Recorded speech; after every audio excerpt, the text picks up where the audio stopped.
চল আমাদের বন্ডিং এর মেন টপিক আমাদের কমপ্লিট হয়ে গেছে। আজকের ক্লাসটা কি করব, যে জিনিসপত্রগুলো ছোট ছোট যে জিনিসপত্রগুলো আমাদের বাকি আছে আমরা সেটা কমপ্লিট করে ফেলবো। বোর্ডে দেখতেই পাচ্ছিস যে দুটি ব্যতিক্রমী ঘটনা, ভিএসিপিআর থিওরি খুললে যেখানে লগুলো বলা রয়েছে, ল মানে যে রুলগুলো মেনটেন করে আমরা ভিএসিপিআর থিওরিতে মলিকিউলের সূত্রগুলো মলিকিউলের শেপগুলো আমরা বার করছিলাম, সেখানেই দেখবি ডান দিকের পেজে, কত পেজে, পেজ নাম্বার 257 257 পেজে দেখবি হলুদ রঙের বক্সে এটা আছে। তাহলে এই দুটি ব্যতিক্রমী ঘটনা কি? স্কুলের পরীক্ষাতে কি এটা আসবে? স্কুলের পরীক্ষাতে এটা আসবে না, আমরা এটা আছে বইয়ে পড়ে নিচ্ছি কারণ এন্ট্রান্সের জন্য একেবারেই বলে দেওয়া হচ্ছে। তার বইয়ের এবং আছে যেহেতু বইয়ের আমরা কোনো জায়গায় বাদ দেবো না, সমস্ত জিনিসই পড়া হচ্ছে। সো এটা এই জিনিসটা আমরা পড়বো। তাহলে এখানে একটুখানি টাইম লাগবে 5-10 মিনিট মতো বলতে, কারণ এটা এখন তাড়াতাড়ি বলে দিতে পারবো, তার কারণ এইটা বোঝার জন্য যে নেসেসারি নলেজ সেটা হাইব্রিডাইজেশন এবং আমাদের পড়তে পড়তে সেটা আমাদের ক্লিয়ার হয়ে গেছে, জাস্ট বলে দিলেই বুঝে যাবে। হঠাৎ করে ভিএসিপিআর বলার সময় যদি এটা বলতাম না, প্রবলেম হতো এই পি পাই ডি পাই ব্যাগ এই বন্ডিং এর কথাটা বুঝতে পারতি না, কি পাই বন্ধনের ব্যাপারটা ভালো করে বুঝতে পারতি না, বন্ড মাল্টিপ্লিসিটি, যে ক্রোমটা বেড়ে কমে কেন যাচ্ছে, মানে রেজোনেন্সের কনসেপ্টটা, এগুলো এর মধ্যে একটু ঢুকে আছে, ঠিক আছে। এবং এটা ডাব্লিউবিজিএতে এরকম টাইপের কোশ্চেন আসে। বেশ, যাই হোক, কি বলি, তাহলে এটা আমরা পড়বো। এরপরে আমাদের আরেকটা জায়গা রয়েছে, সেটা হচ্ছে ডাইপোল মোমেন্ট। তা ডাইপোল মোমেন্টে আমরা কিছুটা টাইম স্পেন্ড করবো, আর বাকি টাইমটা আমরা আজকে স্পেন্ড করবো হাইড্রোজেন বন্ডিং বুঝতে। তাহলেই আমাদের সমস্ত টপিক কমপ্লিট। এবার তোদের বইয়ে কি হাইড্রোজেন বন্ডিং এর পরে মলিকুলার অরবিটাল থিওরি আছে। আমি আগে মলিকুলার অরবিটাল থিওরিটা পড়িয়ে নিয়েছি, ইম্পর্টেন্ট জিনিসটা। বেশ, তাহলে আমরা এই ব্যতিক্রমী ঘটনাটা দেখি। এই ব্যতিক্রমী ঘটনাটা কি বলতে চেয়েছে, এটা কোনটার সাথে ব্যতিক্রমী? এই ব্যতিক্রমী ঘটনাটা হচ্ছে, তুই যদি তোর বইয়ের 257 পেজে তৃতীয় সূত্র যেটা লেখা রয়েছে, সেই তৃতীয় সূত্রটার দিকে তুই যদি তাকাস, তাই তৃতীয় সূত্রটাতে কি বলছে সেটা আমি আরেকবার রিক্যাপ করে নিই।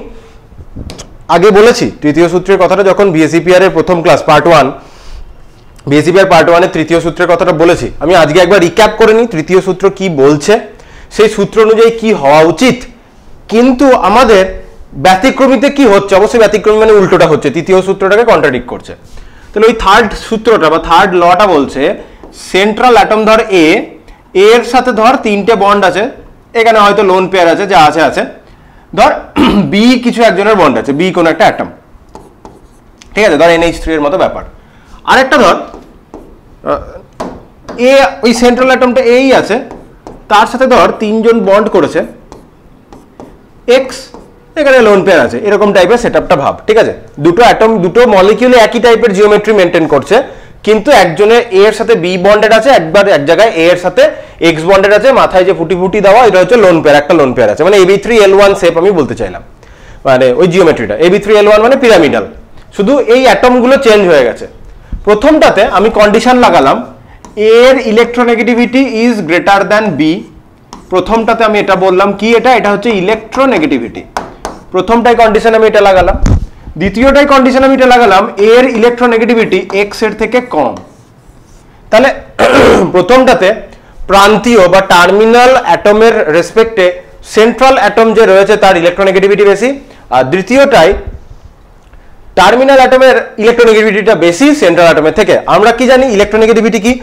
আগের চ্যাপ্টার মানে কি চ্যাপ্টার? Periodic table. তাহলে পিরিয়ডিক টেবিলে মানে পিরিয়ডিক প্রপার্টিজ বলার সময় ইলেকট্রোনেগেটিভিটি খুব ভালো করে বলা হয়েছে। আমি আরেকবার তাও বলছি, এ এর সাথে ধর এক্স এর বন্ড আছে এবং এক্স কে ইলেকট্রোনেগেটিভিটি এর থেকে বেশি বলেছি। আমরা জানি কোভ্যালেন্ট বন্ড মানে কি, এখানে দুটো ইলেকট্রন থাকে কোভ্যালেন্ট বন্ডে, এবং এই দুটো ইলেকট্রনকে এ এবং এক্স ইকুয়ালি ইউজ করার কথা। হয়তো গ্রিন কালারটা দেখতে পাওয়া যাচ্ছে না, আমি এটা রেড দিয়ে কালারটা করে দিই। দাঁড়া, এই পুরোনো কথাই কিন্তু আবার রিক্যাপ করছি, এমন নয় যে এই ইলেকট্রোনেগেটিভিটি কথাটা আমি প্রথমবারের জন্য বলছি। ইলেকট্রোনেগেটিভিটির উপর একটা গোটা ক্লাস আছে, আগের চ্যাপ্টার দেখলেই পাবি। সো দাঁড়া, আমি একটু ঠিক করে নিই। হ্যাঁ, সো কি না, বন্ডের যে দুটো ইলেকট্রন রয়েছে মানে বন্ড পেয়ারটা এ এবং এক্স এর ইকুয়ালি ইউজ করার কথা, কিন্তু ইলেকট্রোনেগেটিভিটি ডিফারেন্সের জন্য যেটা ঘটে, এই দুটো যে বন্ডের ইলেকট্রন দুটো রয়েছে সেই ইলেকট্রন দুটো কিছুটা এক্স এর দিকে ঝুঁকে থাকে, ঠিক আছে। কি হয়, এই ইলেকট্রন দুটো কিছুটা এক্স এর দিকে ঝুঁকে থাকে। আজকে এই কথাগুলো আবার আসবে, কারণ আজকে আমাদের আবার ডাইপোল মোমেন্টের কথা বলতে হবে সেটা। তাহলে ইলেকট্রোনেগেটিভিটির জন্য ওই ইলেকট্রন দুটো এ আর এক্স ইকুয়ালি পাওয়ার কথা, এ আর এক্স ইকুয়ালি পাচ্ছে না, ইলেকট্রনটা কিছুটা এ এর দিকে ড্র্যাগ হয়ে আছে, সরে আছে। আপাতত এটা বুঝলাম। ডেল্টা নেগেটিভ ডেল্টা পজিটিভের কথাটা ডাইপোল মোমেন্ট যখন বলবো, ডাইপোল মোমেন্ট বলার আগে আমাকে আবার একবার বলতে হবে, তখন আমি আবার ইলেকট্রোনেগেটিভিটি প্রসঙ্গে আসছি। আপাতত এটা তাহলে যারা জানিস তারা তো টোটালটাই জানিস, পড়ে এসেছিস ইলেকট্রোনেগেটিভিটি কি, নতুন কিছু ব্যাপার নয়, বলেছি সব। আর যারা প্রথমবার দেখছিস একবার রিক্যাপ করে দিলাম, তাহলে এক্স মোর ইলেকট্রোনেগেটিভ হওয়ার জন্য বন্ড পেয়ারটাকে একটু নিজের দিকে টেনে রাখবে। এর ফলে কি হবে না হবে আবার একটু বাদে আসছি, কারণ আমাদের ডাইপোল মোমেন্ট বলতে হবে। তাহলে এখানে যে বন্ড পেয়ারগুলো রয়েছে, যেখানে এক্স এর টার্মিনাল অ্যাটমের ইলেকট্রোনেগেটিভিটিটা এর থেকে বেশি, বন্ড পেয়ারগুলো একটু এক্স এর দিকে সরে থাকবে, বন্ড পেয়ারগুলো এক্স এর দিকে সরে থাকবে। আর এখানে কি হবে, এখানে বন্ড পেয়ারগুলো এ এর দিকে সরে থাকবে, সেন্ট্রাল অ্যাটমের দিকে, কারণ সেন্ট্রাল অ্যাটমের ইলেকট্রোনেগেটিভিটিটা আমি বেশি বলেছি টার্মিনালের থেকে। এটা হচ্ছে ব্যাপার। এবার বন্ড অ্যাঙ্গেলের প্রশ্নে যদি আসি, এখানে অ্যাঙ্গেল এক্স মাঝে মাঝে আলোচনা করব, দুটো বন্ড অ্যাঙ্গেলে আলোচনা করব, B A B bond angle, আর আমরা বন্ড অ্যাঙ্গেল যেটা নিয়ে আলোচনা করব এক্স এ এক্স, এই দুটো বন্ড অ্যাঙ্গেল নিয়ে আলোচনা করব। কি হবে, এই বন্ড অ্যাঙ্গেলের প্রসঙ্গটা কোথা থেকে আসে, সেন্ট্রাল অ্যাটম মানে এ, তার ভ্যালেন্স সেলে যে লোন পেয়ার এবং বন্ড পেয়াররা রয়েছে, মানে ইলেকট্রন পেয়াররা রয়েছে, তাদের মধ্যে যে রিপালশন, সেই রিপালশনটাকে মিনিমাম করার জন্য বন্ড পেয়ার এবং লোন পেয়াররা যে একটা সার্টেন অ্যাঙ্গেলে বিন্যস্ত থাকে, যেন তারা নিজেদের মধ্যে রিপালশনটাকে মিনিমাম করতে পারে। এই মিনিমাম রিপালশন করার জন্য এক একটা মলিকিউল এক একটা জিওমেট্রি বা শেপ অ্যাটেন করে, মানে অর্জন করে, যাই বলবি। সো এইখানে যখন ইলেকট্রন পেয়ারগুলো সেন্ট্রাল অ্যাটমের কাছে, ইলেকট্রন পেয়ারগুলো সেন্ট্রাল অ্যাটমের কাছে, ইলেকট্রন পেয়ারগুলো যদি সেন্ট্রাল অ্যাটমের কাছে থাকে, তাহলে তারা রিপালশনটা বেশি করবে, কারণ ইলেকট্রন পেয়ারগুলো কাছাকাছি আছে। তাহলে রিপালশন বেশি হলে কি হবে, একে অপরকে দূরে সরিয়ে দেবে। রিপালশন বেশি হলে কি হবে, একে অপরকে দূরে সরিয়ে দেবে। আর যেখানে টার্মিনাল অ্যাটমের ইলেকট্রোনেগেটিভিটিটা বেশি, সেই ইলেকট্রন পেয়ারগুলোকে নিজের দিকে টেনে রেখে দিয়েছে। তাহলে নিজের দিকে যদি টেনে রাখে, তাহলে ইলেকট্রন পেয়ারগুলোর মধ্যে ডিস্টেন্সটা এখন বেশি, তো ডিস্টেন্সটা বেশি হলে রিপালশনটা কম হবে। রিপালশন যদি কম হয়, বন্ড পেয়ারগুলো একে অপরের কাছে, বন্ড পেয়ারগুলো একে অপরের কাছে সরে আসবে, তাহলে বন্ড অ্যাঙ্গেলটা কমবে। আর যদি রিপালশনটা বাড়ে, তাহলে বন্ড অ্যাঙ্গেলটা বাড়বে। কোথায় রিপালশন বেশি, যখন সেন্ট্রাল অ্যাটমের ইলেকট্রোনেগেটিভিটি বেশি, ইলেকট্রনগুলোকে নিজের দিকে টেনে রাখছে, সেই সিচুয়েশনে কি হচ্ছে, লোন ইলেকট্রন পেয়ারগুলো কাছাকাছি, রিপালশনটা বাড়ছে। রিপালশনকে আমরা এরকম একটা সাইন দিয়ে দেখাই, তাহলে এখানে রিপালশন বাড়ছে, তো রিপালশন বাড়লে বন্ড অ্যাঙ্গেল বাড়বে। এখানে কি হচ্ছে, এখানে রিপালশনটা কমছে, এখানে রিপালশনটা কমছে, তার ফলে বন্ড অ্যাঙ্গেলটা কমে আসছে। তাহলে তোদের বইয়ে তৃতীয় সূত্রটা কি লেখা রয়েছে একবার পড়ে দেখ। বলেছে কেন্দ্রীয় পরমাণু সঙ্গে যুক্ত অন্য পরমাণুগুলির তড়িৎ ঋণাত্মকতার পার্থক্যের উপর দুটি বন্ধন জোড়ের মধ্যে বিকর্ষণের মাত্রা নির্ভর করে। ইলেকট্রোনেগেটিভিটি আলাদা আলাদা হলে তাদের মধ্যে বিকর্ষণের মাত্রাটা নির্ভর করে, যেমন এখানে বিকর্ষণ বেশি, ওখানে বিকর্ষণটা কম। তারপরের লাইনে কি বলেছে, দেখ, কেন্দ্রীয় পরমাণুর চেয়ে প্রান্তীয় পরমাণুগুলির তড়িৎ ঋণাত্মকতা যত বাড়ে, কেন্দ্রীয় পরমাণুর রেসপেক্টে প্রান্তীয় পরমাণুগুলির তড়িৎ ঋণাত্মকতা ধীরে ধীরে যত বাড়বে, বন্ধন ইলেকট্রন জোড়গুলি প্রান্তীয় পরমাণুর দিকে সরে আসে। তো যত ইলেকট্রোনেগেটিভিটি বাড়বে, বন্ড পেয়ারগুলো তত প্রান্তীয় পরমাণুর দিকে সরে আসবে। যা যা বলেছে আমি বইয়ে একবার রিডিং করে দিচ্ছি, সরে আসে। ফলে বন্ধন জোড়গুলোর মধ্যে বিকর্ষণ হ্রাস হয়। দেখ, বিকর্ষণটা আমি ডাউন অ্যারো দিয়েছি, তাহলে তাদের মধ্যে বিকর্ষণটা হ্রাস হয়। বিকর্ষণ হ্রাস পায়, তাই বন্ধন কোণও কমে যাবে, এটাই বলা হলো। তাহলে বিকর্ষণ যদি কমে, রিপালশন যদি কমে, তাহলে রিপালশন কমছে, তাহলে বন্ড অ্যাঙ্গেলটা কমে আসবে। আর রিপালশন যদি বাড়ে, বন্ড অ্যাঙ্গেলটা বাড়িয়ে দেবে। তাহলে আমি বলতে পারি বিএবি, এই অ্যাঙ্গেলটা is greater than X A X অ্যাঙ্গেলটা, কারণ এখানে রিপালশন কমছে, বন্ড অ্যাঙ্গেল কমবে, এখানে রিপালশন বেশি, বন্ড অ্যাঙ্গেল বেড়ে যাবে। তাহলে আমরা কনক্লুশন করতে পারি, সেন্ট্রাল অ্যাটমের রেসপেক্টে টার্মিনাল অ্যাটম মোর ইলেকট্রোনেগেটিভ হলে, সেন্ট্রাল অ্যাটমের রেসপেক্টে টার্মিনাল অ্যাটম মোর ইলেকট্রোনেগেটিভ হলে বন্ড অ্যাঙ্গেলটা আমার কমে যায়। এটা হওয়া উচিত। এবারের কন্ট্রাডিকশন, এটা হওয়া উচিত, এটা হবে। এখানে নিচে দেখবি এক্সাম্পল দেওয়া রয়েছে, অনেকগুলো এক্সাম্পল আছে, কিন্তু এবার ব্যতিক্রমী কেসটা, ওই এক্সাম্পলে কি বলা রয়েছে সেগুলো আমি ওই বিএসসিপিআর পার্ট 1 এ আলোচনা করেছি, তাই ওই এক্সাম্পলে কি লেখা রয়েছে সেটা নয়, আজকে আমরা ব্যতিক্রমটা আলোচনা করব। তাই তৃতীয় সূত্রে কি বলেছে সেটা বলে নিলাম, এবার ব্যতিক্রমগুলোর দিকে আমরা যাব। তাহলে বলে যাই, তাহলে ব্যতিক্রমের এক্সাম্পলটা দেখ। ব্যতিক্রমে তোকে PH3 এর সাথে PF3 দিয়েছে। কি দিয়েছে? PH3 এর সাথে PF3। তাহলে আমরা একটু আগে কি বললাম, সেন্ট্রাল অ্যাটমের রেসপেক্টে টার্মিনাল অ্যাটমের ইলেকট্রোনেগেটিভিটি বাড়লে বন্ড অ্যাঙ্গেলটা কমে যাওয়ার কথা। তাহলে তুই যদি PH3 আর PF3 নিয়ে আলোচনা করিস, ফসফরাস সেন্ট্রাল, তাহলে ফসফরাসের সাথে একবার হাইড্রোজেন, একবার ফ্লুরিন। কখন ফসফরাসের সাথে মোর ইলেকট্রোনেগেটিভ এলিমেন্ট জুড়ে আছে? নিশ্চয়ই ফ্লুরিন, কারণ আমরা পড়ে এসেছি বিশ্বের সবথেকে হাইয়েস্ট ইলেকট্রোনেগেটিভ এলিমেন্ট হচ্ছে ফ্লুরিন। পাউলিং স্কেলে ওর ভ্যালু হচ্ছে 4, সবথেকে হাইয়েস্ট ইলেকট্রোনেগেটিভ। তাহলে ফসফরাসের সাথে ফ্লুরিন থাকা মানেই তো বেশি ইলেকট্রোনেগেটিভ এলিমেন্ট জুড়ে আছে। বেশি ইলেকট্রোনেগেটিভ এলিমেন্ট জুড়ে থাকলে কি হবে? বন্ড অ্যাঙ্গেল কমে যাওয়ার কথা। কি দেখা যাচ্ছে, PF3 তে বন্ড অ্যাঙ্গেল হয়ে যায় 98 ডিগ্রি, উল্টো ঘটনা হচ্ছে, PF3 তেই বন্ড অ্যাঙ্গেলটা কম হওয়ার কথা ছিল। তাহলে রায় তৃতীয় সূত্র অনুসারে যে অর্ডারটা দেখা যাচ্ছে তার বিপরীতটাই হওয়া উচিত ছিল। যেমন NF3 এর 102 ডিগ্রি 29 মিনিট, NH3 এর 107.3 ডিগ্রি, যেটা হওয়া উচিত ছিল সেরকমই, কারণ NF3 এর মোর ইলেকট্রোনেগেটিভ এলিমেন্ট, তো NF3 তে বন্ড অ্যাঙ্গেলটা কমে গেছে, NH3 তে লেস ইলেকট্রোনেগেটিভ এলিমেন্ট, বন্ড অ্যাঙ্গেলটা বেড়ে গেছে, যেরকম এরকম ছিল সেরকমই হওয়া উচিত। কিন্তু PH3 তে NH3 আর NF3 যে ঘটনাটা তৃতীয় সূত্র মেনে চলছে, PH3 আর PF3 এখানে কেন উল্টো ঘটনা হয়ে গেল? সেটা কি জন্য হয়? এখানে যে ঘটনাটা ঘটে, PH3 ফসফরাসের দিকে আমাদের তাকাতে হবে। ফসফরাসের ঘটনাটা কি হয়? ফসফরাস ইলেকট্রনিক কনফিগারেশন হচ্ছে 10, মানে নিয়ন, তারপরে 3s2, তারপরে 3s2 3p3, নাইট্রোজেন নিচেই ফসফরাস, তাই নাইট্রোজেনের কথাটা এখানে তুলনা করেছে, নাইট্রোজেনের 2s2 2p3, ফসফরাসের 3s2 3p3। এবার ফসফরাসের স্পেশাল ঘটনাটা কি? যার ভ্যালেন্স শেলটা হচ্ছে 3, তার তো ডি অরবিটালটা পুরোপুরি ফাঁকা, ভ্যাকেন্ট পড়ে রয়েছে, মানে d0। তাহলে ডি এর যে 5টা বক্স আছে ওখানে কিন্তু 10টা ইলেকট্রনকে ধারণ করার মতো পি এর ক্ষমতা রয়েছে, যেই ক্ষমতাটা নাইট্রোজেনের ছিল না, রাইট? যেই ক্ষমতাটা কিন্তু নাইট্রোজেনের ছিল না। এখন কি হয়? এখন যেটা ঘটে, তুই যদি PF3 কে নিয়ে আলোচনা করিস, তুই PF3 এর ক্ষেত্রে ব্যাপারটা এরকমই দেখবি, নাইট্রোজেনের ক্ষেত্রে যেরকম হয়েছিল সেরকমই ব্যাপার, কিন্তু এই যে ফসফরাসগুলো, ফসফরাস বলছি, ফ্লুরিনের কথা তুই যদি ভাবিস 1s2 2s2 2p5, এই তো সিচুয়েশন।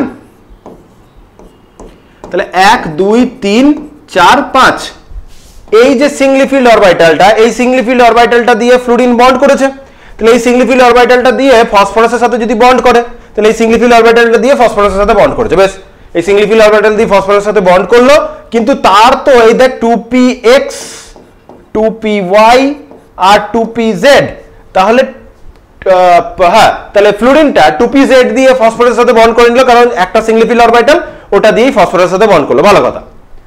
কিন্তু ফসফরাসের ফ্লুরিনের কাছে তো px আর pyটা কমপ্লিটলি ফিল্ড, ভালো কথা, আর ফ্লুরিনের কাছে ফ্লুরিনের তো pটা কমপ্লিটলি ফিল্ড যেটা বলছিলাম, তাহলে একটা কমপ্লিটলি ফিল্ড আমি p অরবিটাল নিলাম, ঠিক আছে, ফ্লুরিনের। আর ফসফরাসের তো ডি গুলো পুরোপুরি ফাঁকা, তাহলে তো ওর তো এইখানে ডি অরবিটাল অ্যাভেলেবেল, তাহলে ভ্যাকেন্ট ডি অরবিটাল কার? ফসফরাসের অ্যাভেলেবেল।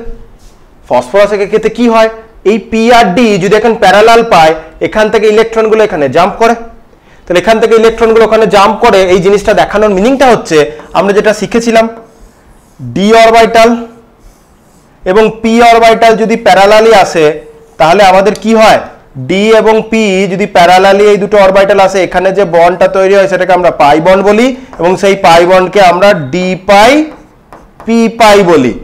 তাই ফসফরাসে প্রথমত ফিল্ড পি অরবিটাল রয়েছে, এবং ফসফরাসে কেন বললাম, ফ্লুরিনের প্রথমত ফিল্ড পি অরবিটাল রয়েছে, এবং ফ্লুরিনের ওই ইলেকট্রনগুলোকে অ্যাকসেপ্ট করার জন্য ভ্যাকেন্ট ডি অরবিটাল আছে, এবং ওই ভ্যাকেন্ট ডি অরবিটাল, ফসফরাসের ভ্যাকেন্ট ডি অরবিটাল এবং ফ্লুরিনের ফিল্ড পি অরবিটাল একে অপরকে প্যারালালি পায়, তার ফলে তারা একটা পি পাই ডি পাই বন্ড তৈরি করতে পারে। তাহলে এই জায়গায় এইটাকে আমি যদি বন্ড লাইন দিয়ে দেখাতে চাই, তাহলে বন্ড লাইন দিয়ে দেখালে এই পিকচারটা কিরকম হবে, ফসফরাসের সাথে এখানে ফ্লুরিনের একটা ডবল বন্ড, এই সিচুয়েশন, এখানে বন্ড এখানে বন্ড, এরকম টাইপের হবে, হবে কি হবে না? নিশ্চয়ই হবে। আচ্ছা, আর আমরা কি জানি, যে লোন পেয়ার ডোনেট করে, শিখে এসেছি তাড়াতাড়ি, ফর্মাল চার্জ ক্যালকুলেট না করে তাড়াতাড়ি করে নিতে পারবি, যে নিজের লোন পেয়ার ডোনেট করে তার মাথায় পজিটিভ চার্জ, সে যদি নিউট্রাল হয় তাহলে যে নিজের এক্সট্রা ইলেকট্রন ডেনসিটি ডোনেট করে দেয়, positive charge lone pair donate করে দেয়, তাহলে সে পজিটিভ ছিল এক ধাপ, পজিটিভ বলছি, সে নেগেটিভ ছিল এক ধাপ পজিটিভের দিকে এগিয়ে এলো। ফসফরাস যে ফাঁকা ইলেকট্রন ডেনসিটি পাচ্ছে, সে নিউট্রাল ছিল, তার এখন একটা নেগেটিভ চার্জ চলে আসবে, এই হচ্ছে ব্যাপার, এই ঘটনাটা ঘটে, ঠিক আছে। এবার এই ঘটনাটা ঘটার পর বাকি ফ্লুরিন গুলো তো সেম ভাবে, এই যে টার্মিনাল, আমি যে ফ্লুরিনটা দেখিয়েছি সেই ফ্লুরিনটা যে ফসফরাসের সাথে বন্ড করবে, বাকি দুজন যে বসে বসে দেখবে তা নয়, বাকি যে ফ্লুরিন গুলো রয়েছে তারাও নিশ্চয়ই সেম ভাবে বন্ড করতে পারে। তাহলে ফসফরাস এই ফ্লুরিনটা চুপচাপ থাকলো, এখন এই ফ্লুরিনটা বন্ড করলো, পজিটিভ চার্জ, এটা নেগেটিভ চার্জ, এখানে লোন পেয়ার আছে, এখানে একটা ফ্লুরিন। আর একটা ঘটনা কি হতে পারে, আর একটা ঘটনা হতে পারে এইটা, এটা চুপচাপ থাকলো, এই ফ্লুরিনটা চুপচাপ থাকলো, এই দিকের ফ্লুরিনটা এখন ডবল বন্ড করলো, লোন পেয়ার আছে, নেগেটিভ চার্জ, পজিটিভ চার্জ। এই পিকচার আমার কাছে আসতে পারে তিনটে, তাহলে এগুলো কি এক একটা রেজোনেটিং স্ট্রাকচার। এই রেজোনেটিং স্ট্রাকচারে কি হচ্ছে, এটা একটা সিগমা, তাহলে এখানে একটা সিগমা আর এখানে একটা পাই, তাহলে সিগমা পাই বন্ড তৈরি হচ্ছে এবং পাই বন্ডটা কি টাইপের, ফসফরাসের ভ্যাকেন্ট ডি অরবিটালের সাথে ফ্লুরিনের ফিল্ড পি অরবিটালের বন্ড। তাহলে এই ঘটনাটা ঘটছে, তাহলে এখানে একটা রেজোনেন্সের মতো পিকচার আসছে প্রথম কথা। এবং আমরা কি জানি রেজোনেন্সের ফলে সিঙ্গেল বন্ডে ডবল বন্ড ক্যারেক্টার আসে আর ডবল বন্ডে সিঙ্গেল বন্ড ক্যারেক্টার আসে। তাহলে দেখ ফ্লুরিনটা এই পিকচারে ডবল, বাকি দুটো সিঙ্গেল, পরেরটাতে এই মাঝের ফ্লুরিনটা ডবল, বাকি দুটো সিঙ্গেল, এখানে এই শেষের ফ্লুরিনটা ডবল, বাকি দুটো সিঙ্গেল। তাহলে আমি যদি যে কোনো একটা ফসফরাস আর ফ্লুরিনকে নিয়ে আলোচনা করি, ধর এই ফসফরাস আর ফ্লুরিনকে নিয়ে যদি আলোচনা করি, এই ফসফরাসটা আর ফ্লুরিনের মধ্যে প্রথম স্ট্রাকচারে ডবল বন্ড, বাকি দুটোতে সিঙ্গেল। এবং আমি বলেছিলাম কোনো রেজোনেটিং স্ট্রাকচারই আদতে নেচারে এক্সিস্ট করে না, এমন নয় যে একবার এটা একবার এটা একবার এটা হচ্ছে, এরকম নয়। রেজোনেটিং স্ট্রাকচারগুলো পুরোটাই থিওরিটিক্যাল এবং ইমাজিনারি। অরিজিনাল PF3 এই মলিকিউলটা এই তিনজনের মাঝামাঝি এক জায়গায় রয়েছে, মানে এদের তিনজনের একটা হাইব্রিড সিচুয়েশনে রয়েছে। কি বললাম, এদের এই তিনটে স্ট্রাকচারের হাইব্রিড একটা সিচুয়েশনে রয়েছে, মানে এদের মাঝামাঝি এক জায়গায় রয়েছে। সো এই ফসফরাসের সাথে ফ্লুরিনের যে ডবল বন্ডটা রয়েছে সেটা একবার আছে, বাকিগুলোতে নেই। মানে অরিজিনাল পিকচারটা ডবল বন্ড আর এগুলোতে সিঙ্গেল বন্ড, তো ডবল বন্ড আর সিঙ্গেল বন্ডের মাঝামাঝি কোনো এক জায়গায় রয়েছে। মাঝামাঝি কোথায় রয়েছে, আমরা সেই বন্ড অর্ডারটা বার করে ফেলি। এখানে ফসফরাস আর ফ্লুরিনের বন্ড অর্ডারটা আমরা বার করি, ওই সাইডে জায়গা আছে, দাঁড়া ওই সাইডটাতেই করবো, তাহলে একটা পেজে ধরে যাবে, জায়গা নেই, সরি এখানেই করতে হবে। তাহলে এখানে বন্ড অর্ডার বার করবো, বন্ড অর্ডার বার করলে আমরা অলওয়েজ দুটো অ্যাটমের মধ্যে বন্ড অর্ডার বার করি, রাইট? তাহলে আমার বন্ড অর্ডার ইকুয়াল টু কি হবে, টোটাল এই দুটো অ্যাটমের মধ্যে টোটাল কতগুলো বন্ড, এখানে দুটো, এখানে একটা, এখানে একটা। আগের দিন শিখেছি, আগের দিন করিয়েছি, এটা WBJE তে এরকম কোশ্চেন আসে বলে করাচ্ছি। আর কতগুলো রেজোনেটিং স্ট্রাকচার, তিনটে, তাহলে 2 আর 1 3 আর 1 4, 4 ডিভাইডেড বাই 3, তাহলে কত আসবে, 1.33 মতোই আসবে। আগের দিনে দেখেছি, আমি আরেকবার তাও আমি চেক করে নিই, 4 ডিভাইডেড বাই 3, ওই যে 1.33 মতো, ঠিকই বললাম। তাহলে 1.33 মতো বন্ড অর্ডার। তাহলে ফসফরাস আর ফ্লুরিনের মধ্যে যেটা আমরা এতক্ষণ আগে সিঙ্গেল বন্ড ভাবছিলাম, সেই বন্ডটা কিন্তু আদতে ওরকম অত সোজা সিঙ্গেল বন্ড নেই। আমি একটু জুম আউট করে দিই, তাহলে টোটালটা একটা পেজে দেখতে পাবি। তাহলে কিন্তু বিষয়টা ফসফরাস আর ফ্লুরিনের মধ্যে আমি যদি পিকচারটা এরকম করে ড্র করে দিতে, VSEPR করছি, হ্যাঁ ধর VSEPR করলি, VSEPR করলে তুই কি পাবি দেখ, ফসফরাসের ভ্যালেন্স ইলেকট্রন লিখবি 5, তিনটে ফ্লুরিনের জন্য লিখবি 3টে, তাহলে 5 আর 3 8টা, ঠিক লিখছি, হ্যাঁ 5 আর 3 8টা, মানে 4টে ইলেকট্রন পেয়ার, 3টে PF3 মলিকিউল করছি। হ্যাঁ কি মলিকিউল করছি, PF3। তাহলে PF3 মলিকিউলের ক্ষেত্রে 3টে ফ্লুরিন আছে, তাহলে তুই বলবি 3টে বন্ড পেয়ার আর 0 লোন পেয়ার। দেখা যাচ্ছে স্ক্রিনে, হ্যাঁ দেখা যাচ্ছে, লোন পেয়ারটা নিচে লিখলাম তাই দেখা যাচ্ছে। তাহলে এটা কিরকম হয়ে গেল, এটা হয়ে গেল AB3L1, দ্যাট মিনস পিরামিডাল। তাহলে তোর সাদা মনে কাদা নেই, তুই এরকম করে ড্র করে দিবি টোটাল পিকচারটা, দিয়ে তুই বলবি এখানে ফসফরাস আর ফ্লুরিনের বন্ড অর্ডার কত, তুই বলে ফেলবি এখানে ফসফরাস আর ফ্লুরিনের মধ্যে বন্ড অর্ডার তুই বলে ফেলবি 1, কারণ তুই দেখতে পাচ্ছিস এখানে একটা বন্ডই আছে, তো তুই বলে দিলি বন্ড অর্ডার 1, কিন্তু বন্ড অর্ডারটা আসলে কত, বন্ড অর্ডারটা আসলে 1.33, কারণ ফসফরাসের ফিল্ড 2p অরবিটাল থেকে যে অরবিটালটা প্যারালাল পাবে, ফসফরাস বারবার ফ্লুরিনকে ফসফরাস বলছি, ফ্লুরিনের ফিল্ড 2p একটা অরবিটাল, ফসফরাসের একটা ভ্যাকেন্ট ডি অরবিটাল যেটাকে ও প্যারালাল পাচ্ছে করে একটা p পাই d পাই বন্ডিং করছে, সেই p পাই d পাই বন্ডিং এর ফলে এখানে ডবল বন্ড, বাকি দুটোতে সে সিঙ্গেল। তাহলে এদের অরিজিনাল পিকচারটা, অরিজিনাল যে রেজোনেন্স হাইব্রিড, এই তিনটে পিকচারের মাঝামাঝি এক জায়গায়। তাহলে বন্ড অর্ডার ফসফরাস আর ফ্লুরিনের মধ্যে বন্ড অর্ডার হয়ে যাচ্ছে এভাবে। টোটাল নাম্বার অফ বন্ড, তাহলে 2 1 1 4, টোটাল 4টে বন্ড, কতগুলো স্ট্রাকচার, 3টে, ডিভাইডেড বাই 3, তাহলে বন্ড অর্ডার আসবে 1.33। তাহলে বন্ড অর্ডারটা গ্রেটার দেন 1 হচ্ছে, এটা ভালো করে পড়তে হবে। এবার আমি যদি এখান থেকে এর সাথে যদি PH3 আলোচনা করি, আচ্ছা আর দেখ বন্ড অর্ডারটা যেই মোমেন্টে তোর 1 থেকে 1.33 হলো, বন্ডে ইলেকট্রন ডেনসিটিটা কি হবে, বন্ডে ইলেকট্রন ডেনসিটিটা একটু বাড়বে, তাই তো? সিঙ্গেল বন্ড থেকে ডবল, মানে এই বন্ডগুলো তো প্রতিটা বন্ডই তো 1.33, অরিজিনালি তো সিঙ্গেল বন্ড নয়। তাহলে ফসফরাস আর ফ্লুরিনে আমি যদি রেজোনেন্স হাইব্রিডটা ড্র করি, এই রেজোনেন্স হাইব্রিডটা এরকম টাইপের দেখতে হবে, এই বন্ডগুলো ডট ডট ডট ডট, ঠিক আছে, ডট ডট ডট ডট করে রয়েছে। এখানে লোন পেয়ারটা যেমন আছে, এই প্রতিটা পিকচারে ও নেগেটিভলি চার্জ আছে, এমনিতে নিউট্রাল, তাহলে এগুলো ডেল্টা নেগেটিভ সিচুয়েশনে আছে, এগুলো ডেল্টা পজিটিভ। যাই হোক, তাহলে এরকম মাঝামাঝি একটা ডট ডট ডট ডট সিচুয়েশনে আছে, তাহলে প্রতিটা বন্ড হচ্ছে 1.33, সিঙ্গেল বন্ড নয়। তাহলে এখানে বন্ডে যখন ইলেকট্রন ডেনসিটি বাড়ছে, বন্ডে ইলেকট্রন ডেনসিটি বাড়লে এখানে রিপালশনটাও বাড়বে, রিপালশন বাড়লে বন্ড অ্যাঙ্গেল বাড়বে, একটু আগে আমরা বললাম। তাহলে এই কারণে এখানে রিপালশনটা বাড়ছে, PH3 থেকে বন্ড অ্যাঙ্গেলটা বেড়ে যাচ্ছে, ইভেন দো টার্মিনাল অ্যাটমটা মোর ইলেকট্রোনেগেটিভ। এটা ওইটার এক্সপ্লেনেশন, প্রথম ব্যতিক্রমটা। সেকেন্ড ব্যতিক্রম আমরা একবার দেখি, সেকেন্ড ব্যতিক্রমের দিকে একবার তাকাই। এটা সব লেখা রয়েছে বন্ধনে বহুকতা বাংলায়। তাহলে যে পি পাই ডি পাই তৈরি হচ্ছে, অসমযোজী বন্ধন তৈরি হচ্ছে PF3 অণুতে। প্রতিটি PF বন্ধন রেজোনেন্সের মাধ্যমে আংশিক দ্বিবন্ধন বৈশিষ্ট্য লাভ করে, যে সিঙ্গেল বন্ডে ডাবল বন্ড ক্যারেক্টার তৈরি হয়, ডাবল বন্ডে সিঙ্গেল, এখানে তো সিঙ্গেল আছে তাই সিঙ্গেলে ডবলের কথা বলছি, ফলে PF বন্ধন ক্রমটা গ্রেটার দেন 1 হয়। তাহলে বন্ধনে বহুকতা বৃদ্ধির সঙ্গে সঙ্গে বন্ধন জোড়গুলির মধ্যে বিকর্ষণ বৃদ্ধি পায়, তাই এই অ্যাঙ্গেলের বন্ধন কোণটা এই অ্যাঙ্গেলের থেকে বেশি হয়ে যায়, যা বললাম। এবার সেম টাইপেরই একটা জিনিস নিচে দেওয়া রয়েছে, এখানে দেওয়া রয়েছে যে যদি আমরা বন্ড অ্যাঙ্গেলের কথা বলি, অক্সিজেনের সাথে বিভিন্ন কম্পাউন্ড, ফ্লুরিন আছে, হাইড্রোজেন আছে, Cl2O আছে।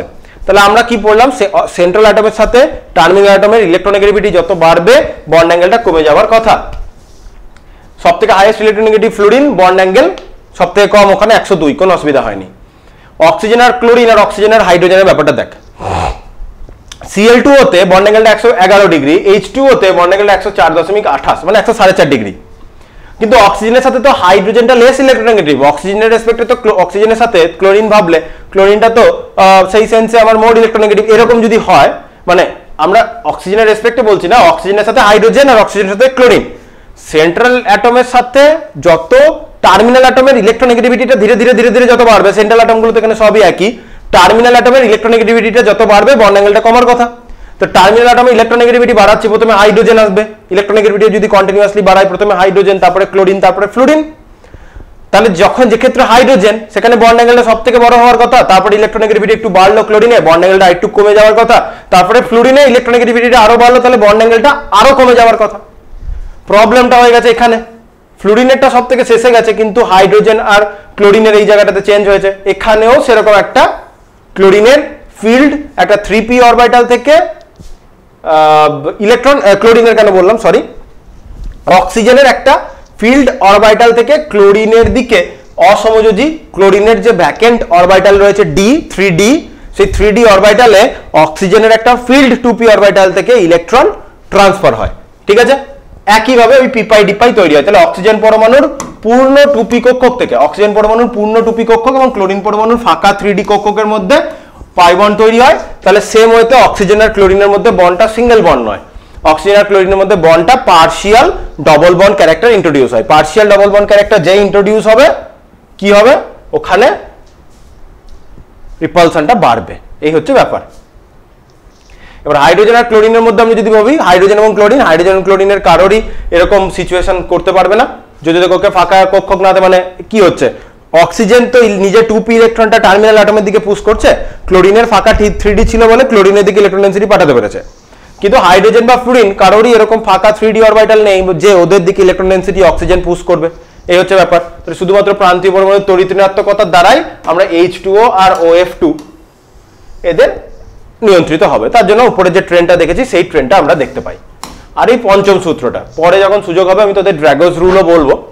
পঞ্চম সূত্রটা বলছে যে তোর যে কেন্দ্রীয় পরমাণু রয়েছে, সেই কেন্দ্রীয় পরমাণুতে যদি ভ্যাকেন্ট অরবিটাল প্রেজেন্ট থাকে, তাহলে কি হবে, বন্ড অ্যাঙ্গেলটা অনেকটাই কমে চলে আসে। তার এক্সাম্পল নিচে দেওয়া রয়েছে, দেখাবো। এটা এন্ট্রান্সের রেসপেক্টে ইম্পর্টেন্ট, ভালোভাবে নজর দিবি। হ্যাঁ, তো কি হচ্ছে, কেন্দ্রীয় পরমাণুর যোজ্যতা কক্ষে ফাঁকা কক্ষক উপস্থিত থাকলে কেন্দ্রীয় পরমাণুর উপরিস্থিত যে নিঃসঙ্গ ইলেকট্রন জোড় বন্ধন জোড় বা অন্যান্য জোড়কে অধিক মাত্রায় বিকর্ষণ করে, যার ফলে বন্ধন কোণের সংকোচনের মাত্রা বৃদ্ধি পায়। তাহলে কি বললাম, কেন্দ্রীয় পরমাণুতে যদি ভ্যাকেন্ট অরবিটাল থাকে, যেমন ভ্যাকেন্ট d অরবিটাল, বেসিক্যালি ওই 3d অরবিটালের কথাটাই বলতে চাইছি এখানে, তারপরে আলোচনা করতে হবে না। তাহলে ভ্যাকেন্ট d অরবিটাল যদি থাকে, ফাঁকা কক্ষক মানে আমরা ফাঁকা কক্ষক ইন দ্য সেন্স আমরা d অরবিটালের কথাটাই বলতে চাইছি। তো d অরবিটাল যদি থাকে, তাহলে সেই ক্ষেত্রে যে আমার লোন পেয়ার থাকে, সেই লোন পেয়ারগুলো বন্ড পেয়ারকে বা অন্যান্য ইলেকট্রন জোড়, মানে বেসিক্যালি বন্ড পেয়ারকেই বেশি পরিমাণে বিকর্ষণ করে। তাহলে লোন পেয়ারগুলো যদি বন্ড পেয়ারকে রিপালশন করে তাহলে বন্ড পেয়ারগুলো কাছাকাছি চলে আসবে, বন্ড পেয়ারগুলো যদি কাছাকাছি চলে আসে বন্ড অ্যাঙ্গেলটা কমে যাবে, এই হচ্ছে ব্যাপার।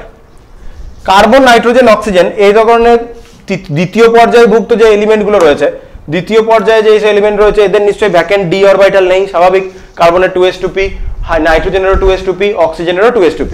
তাই এদের আমরা যদি দেখি এরা টোটাল 4 জোড়া ইলেকট্রনকে নিজের ভ্যালেন্স শেলে রাখতে পারে, প্রথম কথা। এবং কার্বন, নাইট্রোজেন, অক্সিজেনের যদি কম্পাউন্ডগুলোর আমরা কথা ভাবি, CH4, NH3 এবং H2O, এই কম্পাউন্ডগুলোর আমরা যদি কথা ভাবি তাহলে টোটাল CH4 এর বন্ড অ্যাঙ্গেলটা হয় 109 ডিগ্রি 28 মিনিট। এখানে একটা লোন পেয়ার ইন্ট্রোডিউস হওয়াতে বন্ড অ্যাঙ্গেলটা চলে আসে 107.3। আর H2O তে দুটো লোন পেয়ার থাকে বলে বন্ড পেয়ার রিপালশনটা নতুন ইন্ট্রোডিউস হচ্ছে এখানে, এগুলো সবই বলেছি। তাই সেই কারণে বন্ড অ্যাঙ্গেলটা 104 ডিগ্রি কাছাকাছি চলে আসে, ঠিক আছে। এবার ঘটনাটা হচ্ছে এখানে মাত্র অল্প অল্প রিপালশন, মানে অল্প অল্প ডিগ্রিতে চেঞ্জ এসেছে, ঠিক আছে, 2 ডিগ্রি করে চেঞ্জ এসেছে, 2-3 ডিগ্রি করে। কারণ কার্বন, নাইট্রোজেন, অক্সিজেন এদের কারোরই ভ্যাকেন্ট ডি অরবিটাল নেই এবং লোন পেয়ার ইন্ট্রোডিউস হওয়ার ফলে এবং লোন পেয়ারটা একটা করে বাড়ার ফলে রিপালশনটা বেড়েছে, একটু একটু করে কমেছে। কিন্তু যখনই আমরা ফসফরাস, সালফার এদেরকে নিয়ে আলোচনা করব, মানে থার্ড পিরিয়ড, এদের যে যোজ্যতা কক্ষক, সেই যোজ্যতা কক্ষকে কিন্তু 4 জোড়া মানে 8টা অক্টেটকে এক্সপ্যান্ড করাতে পারে। যেমন PCl5 10টা ইলেকট্রন, SF6 12টা ইলেকট্রন, মানে এরা অক্টেটকে কিন্তু এক্সপ্যান্ড করতে পারে, মানে এরা 4 জোড়া ইলেকট্রনের থেকেও কিন্তু বেশি ইলেকট্রন ভ্যালেন্স শেলে রাখতে পারে। কিন্তু এরা 4 জোড়ার থেকে বেশি ইলেকট্রনকে রাখতে পারে। কিন্তু তুই যদি 4 জোড়া ইলেকট্রনকে তুই যদি রাখিস, ঠিক আছে, কি হবে? 4 বেশি ধারণ করতে পারে, কারণ এদের ফাঁকা ডি অরবিটাল আছে, এগুলো সবই ভেরিয়েবল ভ্যালেন্সি এসব বলার সময় বলেছি।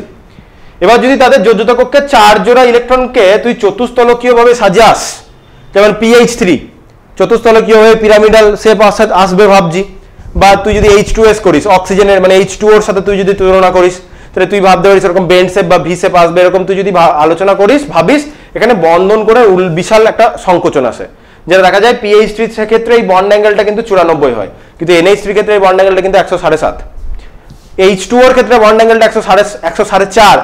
H2S জাস্ট অক্সিজেনের নিচে সালফার নিলে কিন্তু 92 ডিগ্রিতে বন্ড অ্যাঙ্গেলটা নেমে চলে আসে, এটা বলতে চেয়েছে।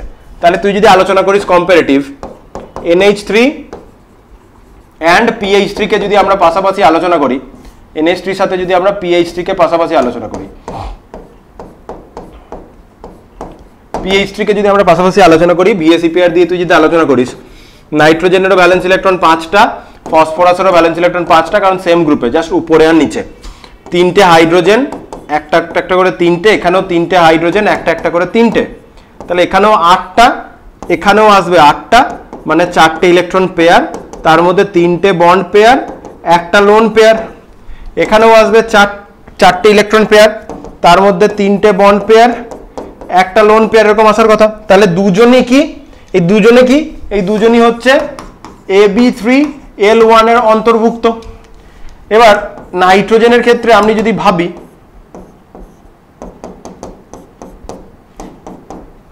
এরা চতুস্তলকীয়, এখানে লোন পেয়ার বন্ড পেয়ার রিপালশনের জন্য এই বন্ড অ্যাঙ্গেলটা একটু কমে এবং এই বন্ড অ্যাঙ্গেলটা হয়ে যায় 107.3 ডিগ্রিতে। এবং আমরা যদি সেম জিনিসটাই ভাবি PH3ও করছে, গন্ডগোলটা সেইখানে হয়ে যাবে। যদি আমরা ভাবি PH3ও অ্যামোনিয়ার মতো এরকম করে ফসফরাস, 3 দিকে 3টে হাইড্রোজেন, এখানে লোন পেয়ার আমরা যদি এরকম করে ভাবি, দিয়ে ভাবি এখানেও বন্ড অ্যাঙ্গেলটা ওই 107 কাছাকাছি কিছু একটা হবে, মোর অর লেস 107 ডিগ্রির কাছাকাছি কিছু একটা হবে। আমি ওই মানে অলমোস্ট 107 ডিগ্রি লিখলাম, এটা যদি ভাবি তাহলে কি হবে? ভুল হয়ে যাবে। যেটা আমরা পড়লাম, ফসফরাসের তো ভ্যাকেন্ট ডি অরবিটাল আছে, তাহলে যাদের ভ্যাকেন্ট ডি অরবিটাল আছে তারা 8টার বেশি ইলেকট্রনকে রাখতে পারবে। যদি আমরা ওখানে 8টা ইলেকট্রনকে রাখি, 8টার বেশি না রাখি, 8টাকে যদি রাখি, সেই সিচুয়েশনে এই লোন পেয়ার বিশাল পরিমাণে রিপালশন করে, রিপালশনটা অনেকটা বেড়ে যায়। তার ফলে এই বন্ড অ্যাঙ্গেলটা অনেকটা কমে চলে আসে, 107 কাছাকাছি থাকে না। অরিজিনাল ঘটনা যেটা হয়, সেখানে হাইড্রোজেন, ফসফরাস, হাইড্রোজেন বন্ড অ্যাঙ্গেলটা তোদের বই অনুযায়ী ওই 93 ডিগ্রির কাছাকাছি থাকে। 93 না 94 কত বলেছে দেখ, অত ডিগ্রিতে এখানে ভ্যালুটা থাকে, 94 ডিগ্রি। তাহলে এই ভ্যালুটা 94 ডিগ্রি, মানে এটা 90 ডিগ্রির কাছাকাছি আসে। সো 94 ডিগ্রিতেই ভ্যালুটা হয় বলেছে। এবং সেম ওয়েতে আমরা যদি এই সেম ক্যালকুলেশন যদি H2O আর H2S কে নিয়ে ভাবি তাহলে H2O এর ক্ষেত্রে বেন্ড শেপ আছে, দুটো লোন পেয়ার রিপালশন আছে, এবং 104.5 ডিগ্রি কাছাকাছি আছে। H2S কে নিয়ে তুই যদি করিস ওটাও Ab2L2 আসবে H2S এর জন্য, এবং তুই ভাবি ওখানে বন্ড অ্যাঙ্গেলটা 104 এর কাছাকাছি কোথাও একটা থাকবে, সেটা হয় না। ওখানেও সালফারের ভ্যাকেন্ট অরবিটাল থাকার ফলে 4 জোড়ার বেশি মানে 8টার বেশি ইলেকট্রনকে রাখতে পারবে। কিন্তু তুই যদি 8টার বেশি রাখার ক্ষমতা রয়েছে, তাতেও তুই যদি ওখানে 8টা ইলেকট্রন মানে 4 জোড়া ইলেকট্রনকে চতুস্তলকীয় ভাবে রাখার চেষ্টা করিস, ওখানে রিপালশনটা প্রচুর বেড়ে যায় বন্ড পেয়ারের প্রতি। তাহলে বন্ড পেয়ারের রিপালশন বেড়ে গেলে বন্ড অ্যাঙ্গেল কমবে, ওখানেও বন্ড অ্যাঙ্গেলটা কমে 92 ডিগ্রির কাছাকাছি চলে আসে। এটা কিন্তু খুব ভালোভাবে মনে রাখতে হবে, এই বন্ড অ্যাঙ্গেলটা এরকম হয়, এটা একটা এরকম হয়। আর হাইড্রোজেন সালফার হাইড্রোজেন বন্ড অ্যাঙ্গেলটা কিন্তু 92 ডিগ্রির কাছাকাছি আসে। তাহলে এইটা ভালো করে মনে রাখতে হবে। আমি পরে সময় হলে ড্রাগোস কম্পাউন্ড বলে এক ধরনের কম্পাউন্ড আছে বলবো, সো ড্রাগোস কম্পাউন্ড বললে এটা আরো ভালো করে ক্লিয়ার হবে। এন্ট্রান্সে কিন্তু কোশ্চেন আসে যে এদের অ্যাঙ্গেলটা তুই PH3 কে NH3 এর সাথে আর H2S কে তুই H2O এর সাথে তুলনা করে দিয়ে বন্ড অ্যাঙ্গেলটা ভাবে ওরকম কাছাকাছি হবে, ওরকম হয় না। ঠিক আছে, আশা করি এই কথাটা বুঝতে পেরেছি। এটা একটা ইম্পর্টেন্ট কথা ছিল, এন্ট্রান্সে কিন্তু আসে মাঝে মধ্যেই। বেশ, তাহলে আমাদের এই পর্যায়ের কাজটা হলো। এবার আমরা ডাইপোল মোমেন্টের ব্যাপারটা বুঝবো। ঠিক আছে, তাহলে আমরা অল্প করে ডাইপোল মোমেন্টের ব্যাপারটা আলোচনা করি। ডাইপোল মোমেন্টটা পরে আলোচনা করছি কেন? ডাইপোল মোমেন্টটা পরে আলোচনা করার রিজন হচ্ছে মলিকিউলের শেপ তোকে বুঝতে হবে। মলিকিউলের শেপ যদি না বুঝিস তাহলে হবে না। এবার দেখ, ওই সেম ডাইপোল মোমেন্ট বলার আগে, বন্ডে পোলারিটি বলার আগে তোকে ইলেকট্রোনেগেটিভিটির কথা বলেছে। আমরা ইলেকট্রোনেগেটিভিটি ব্যাপারটা অলরেডি বুঝি, ইলেকট্রোনেগেটিভিটি নিয়ে নতুন করে বলার কিছু নেই। তাহলে ধর এইটুকু একটু মনে রাখতে হবে, আমাদের সব থেকে হাইয়েস্ট ইলেকট্রোনেগেটিভ এলিমেন্ট হচ্ছে ফ্লুরিন। হাইয়েস্ট ইলেকট্রোনেগেটিভ হচ্ছে ফ্লুরিন, ফ্লুরিনের নিচে ক্লোরিন আছে, ব্রোমিন, আয়োডিন, এরাও ইলেকট্রোনেগেটিভ মোটামুটি। আর ধর তোর এদিকে এর আগে ফ্লুরিনের এদিকে তোর কে আছে? অক্সিজেন আছে, এখানে নাইট্রোজেন আছে, এরকম একটা ব্যাপার। এরকম টাইপের তুই যদি ভাবিস, মনে রাখবো সব থেকে হাইয়েস্ট ইলেকট্রোনেগেটিভ হচ্ছে ফ্লুরিন 4.0, এর ভ্যালুটা হচ্ছে, অক্সিজেনের ভ্যালুটা আছে 3.5 মতো, নাইট্রোজেনের ভ্যালুটা 3.0, এরকম টাইপের ভ্যালু আছে। তাহলে ইলেকট্রোনেগেটিভিটি মানে কি? বন্ডের যে ইলেকট্রন পেয়ারটা, সেই ইলেকট্রন পেয়ারকে নিজের দিকে অ্যাট্রাক্ট করে রাখার যে ইচ্ছা বা প্রবণতা, সেটাকেই আমরা বলবো ইলেকট্রোনেগেটিভিটি। তাহলে বন্ড পেয়ারকে কিন্তু আইসোলেটেড সিস্টেমে এটা আলোচনা করবো না। তাহলে কেমিক্যাল কম্পাউন্ডে বন্ড পেয়ারকে নিজের দিকে আকর্ষণ করে রাখার যে ক্ষমতা, সেটাকেই আমরা কি বলবো? ইলেকট্রোনেগেটিভিটি। এবার ধর এ আর এক্স এর মধ্যে বন্ড আছে, এক্স কি করেছে? ইলেকট্রন পেয়ারটাকে নিজের দিকে অ্যাট্রাক্ট করে রেখেছে। দরকার কি ছিল? এ আর এক্স এর মাঝামাঝি থাকার কথা, এবং এ আর এক্স দুটো ইলেকট্রনকে ইকুয়ালি শেয়ার করার কথা ছিল। কোভ্যালেন্ট বন্ড মানে তাই। কিন্তু যেটা দেখা যায়, এক্স বিভিন্ন কারণের জন্য ইলেকট্রোনেগেটিভিটি আসে, ফ্যাক্টরগুলো অলরেডি পিরিয়ডিক টেবিলে সেই ফ্যাক্টরগুলো আমরা আলোচনা করেছি। আজকে আমি ছোট ছোট করে একবার বলে দেবো, রিক্যাপ করে দেবো। তাহলে এক্স কি করে? ইলেকট্রন পেয়ারটাকে কিছুটা নিজের দিকে টেনে রাখে। তাহলে most of the electron density এখন এক্স উপভোগ করছে। টোটাল ইলেকট্রনটা এক্স পেয়ে যায়নি, টোটাল ইলেকট্রনের কিছুটা বেশি ও উপভোগ করছে। তাহলে কিছুটা কম এ উপভোগ করছে, মানে কিছুটা কম এ পাচ্ছে। তাহলে এর যতটা পাওয়া উচিত ছিল তার থেকে কম পাচ্ছে, এক্স এর যতটা পাওয়া উচিত ছিল এক্স তার থেকে বেশি পাচ্ছে। তাহলে বন্ড কিন্তু এখন ভাঙেনি, এক্স এর যতটা নেগেটিভ চার্জ পাওয়া উচিত ছিল তার থেকে বেশি পাচ্ছে। তাহলে এক্স এর মধ্যে এখন একটা ডেল্টা নেগেটিভ চার্জ তৈরি হচ্ছে, এর মধ্যে এখন একটা ডেল্টা পজিটিভ চার্জ তৈরি হচ্ছে, কারণ এর যতটা ইলেকট্রন ডেনসিটি পাওয়ার কথা ছিল তার থেকে কম পাচ্ছে, এক্স কি যতটা পাওয়া উচিত ছিল তার থেকে একটু বেশি পাচ্ছে। ডেল্টা নেগেটিভ পজিটিভ মানে 1 এর থেকে লেস নেগেটিভ। মানে তুই যদি বন্ডটাকে এরকম করে ব্রেক করাস, এ আর এক্স বন্ডটাকে এক্স এর দিকে ব্রেক করাস, তাহলে তুই কি লিখবি? এ প্লাস আর এক্স মাইনাস লিখবি, তাই তো? কেন এক্স মাইনাস আর এ প্লাস? এ প্লাস লেখার রিজনটা হচ্ছে, এ প্লাস লেখার রিজনটা হচ্ছে এ বন্ডিং এ একটা ইলেকট্রনকে টেক পার্ট করেছিল, এক্স বন্ডিং এ একটা ইলেকট্রনকে টেক পার্ট করেছিল। বন্ড যখন ব্রেক হলো, এক্স ওই দুটো ইলেকট্রনকে নিয়েই বেরিয়ে যাচ্ছে। তাহলে এ নিজে যে ইলেকট্রনটাকে টেক পার্ট করেছে সেটা তো পাচ্ছেই না, সেটাকে এক্স নিয়ে চলে যাচ্ছে। তাহলে এ এর একটা ইলেকট্রন হারিয়ে গেল, তাহলে এর মাথায় পজিটিভ চার্জ। এক্স নিজে যে ইলেকট্রনটাকে বন্ডিং এ দিয়েছিল সেটাকে তো পেলই, যেটাকে দিয়েছিল সেটাকে তো পেলই, আর যেটাও নিজে দেয়নি, এক্স এর ভ্যালেন্সিয়াল ইলেকট্রনটা ছিল, সেটাকেও এক্স এখন নিয়ে বন্ডটাকে ব্রেক করে দিয়ে বেরিয়ে চলে গেছে। এটাকে হেটেরোলাইটিক ফিশন বলি। তাহলে এক্স যদি দুটো ইলেকট্রনকে, মানে নিজেরটাও পেয়েছে এর ইলেকট্রনটাকেও পেয়ে যায়, তাহলে সম্পূর্ণরূপে -1 হবে। কিন্তু যখন বন্ড ব্রেক করছে না, তখন কি এক্স এর এবং নিজের ইলেকট্রনটাকে টোটালটাকে নিয়ে বেরিয়ে গেছে? টোটালটাকে নিয়ে বেরিয়ে যেতে পারেনি, বন্ড এখন ইনট্যাক্ট। তাহলে টোটাল যে দুটো ইলেকট্রন রয়েছে সেই দুটো ইলেকট্রনের কিছুটা ডেনসিটি এ পাচ্ছে, মানে কিছুটা তো এ পাচ্ছে, আর এক্স এর যতটা পাওয়া উচিত ছিল তার থেকে বেশি পাচ্ছে। যদি পুরোপুরি ইলেকট্রনটাকে নিয়ে বেরিয়ে যেত তাহলে পুরোপুরি -1, পুরোপুরি নিয়ে বেরিয়ে যেতে পারেনি, কিছুটা পেয়েছে, তাই একের থেকে কম minus, that is delta negative. এর মাথাতে ডেল্টা পজিটিভ, বুঝতে পারা গেছে। তাহলে এই ঘটনাটাকেই আমরা বলি পোলার কোভ্যালেন্ট বন্ড। কি বলবো? পোলার কোভ্যালেন্ট বন্ড। পোলার কোভ্যালেন্ট বন্ডে পোলার নেচার, ফাজানস রুল প্রচুর আলোচনা করা হয়েছে। তাহলে this is your polar covalent bond, যেখানে এক্স পজিটিভ এবং নেগেটিভ সেপারেশন আসছে, সেই টাইপের বন্ডকে আমরা বলবো পোলার কোভ্যালেন্ট বন্ড, কারণ কোভ্যালেন্ট বন্ডটা এখনো ভাঙেনি। ঠিক আছে?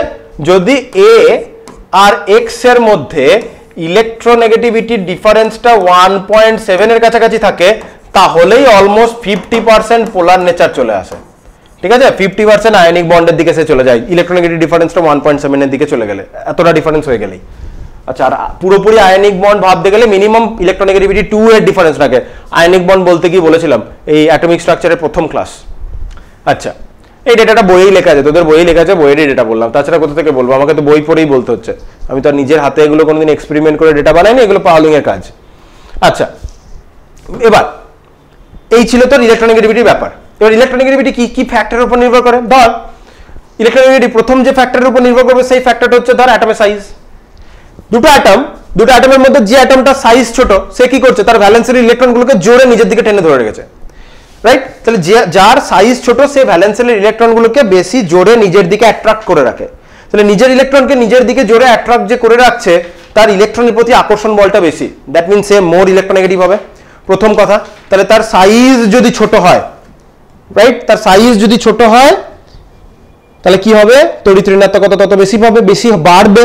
এবং এটা আমরা দেখতে পাই পিরিয়ডিক টেবিল যদি দেখি, ওপর থেকে নিচে ইলেকট্রোনেগেটিভিটিটা ডিক্রিজ করে।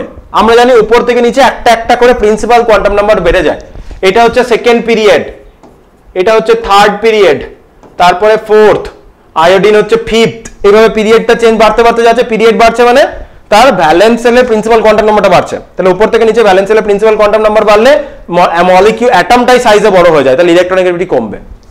সেকেন্ড পয়েন্ট আমরা যদি বলি, লেফট টু রাইটে যদি আসি, বাঁ দিক থেকে ডান দিকে, হ্যাঁ, লেফট টু রাইটে যদি যাই, ইলেকট্রোনেগেটিভিটি আমরা দেখবো ইনক্রিজ করছে। ওয়াই ইলেকট্রোনেগেটিভিটি কেন ইনক্রিজ করছে? যদি ভালো করে দেখি, অক্সিজেনের হচ্ছে, অক্সিজেন আর নাইট্রোজেন, নাইট্রোজেন আর অক্সিজেনের মধ্যে দেখতে পাচ্ছি অক্সিজেন মোর ইলেকট্রোনেগেটিভ। নাইট্রোজেনের তুই যদি দেখিস, নাইট্রোজেন হচ্ছে 1s2 2s2 2p3। তাহলে নাইট্রোজেনের প্রোটন কটা? 7টা প্রোটন 7টা ইলেকট্রন।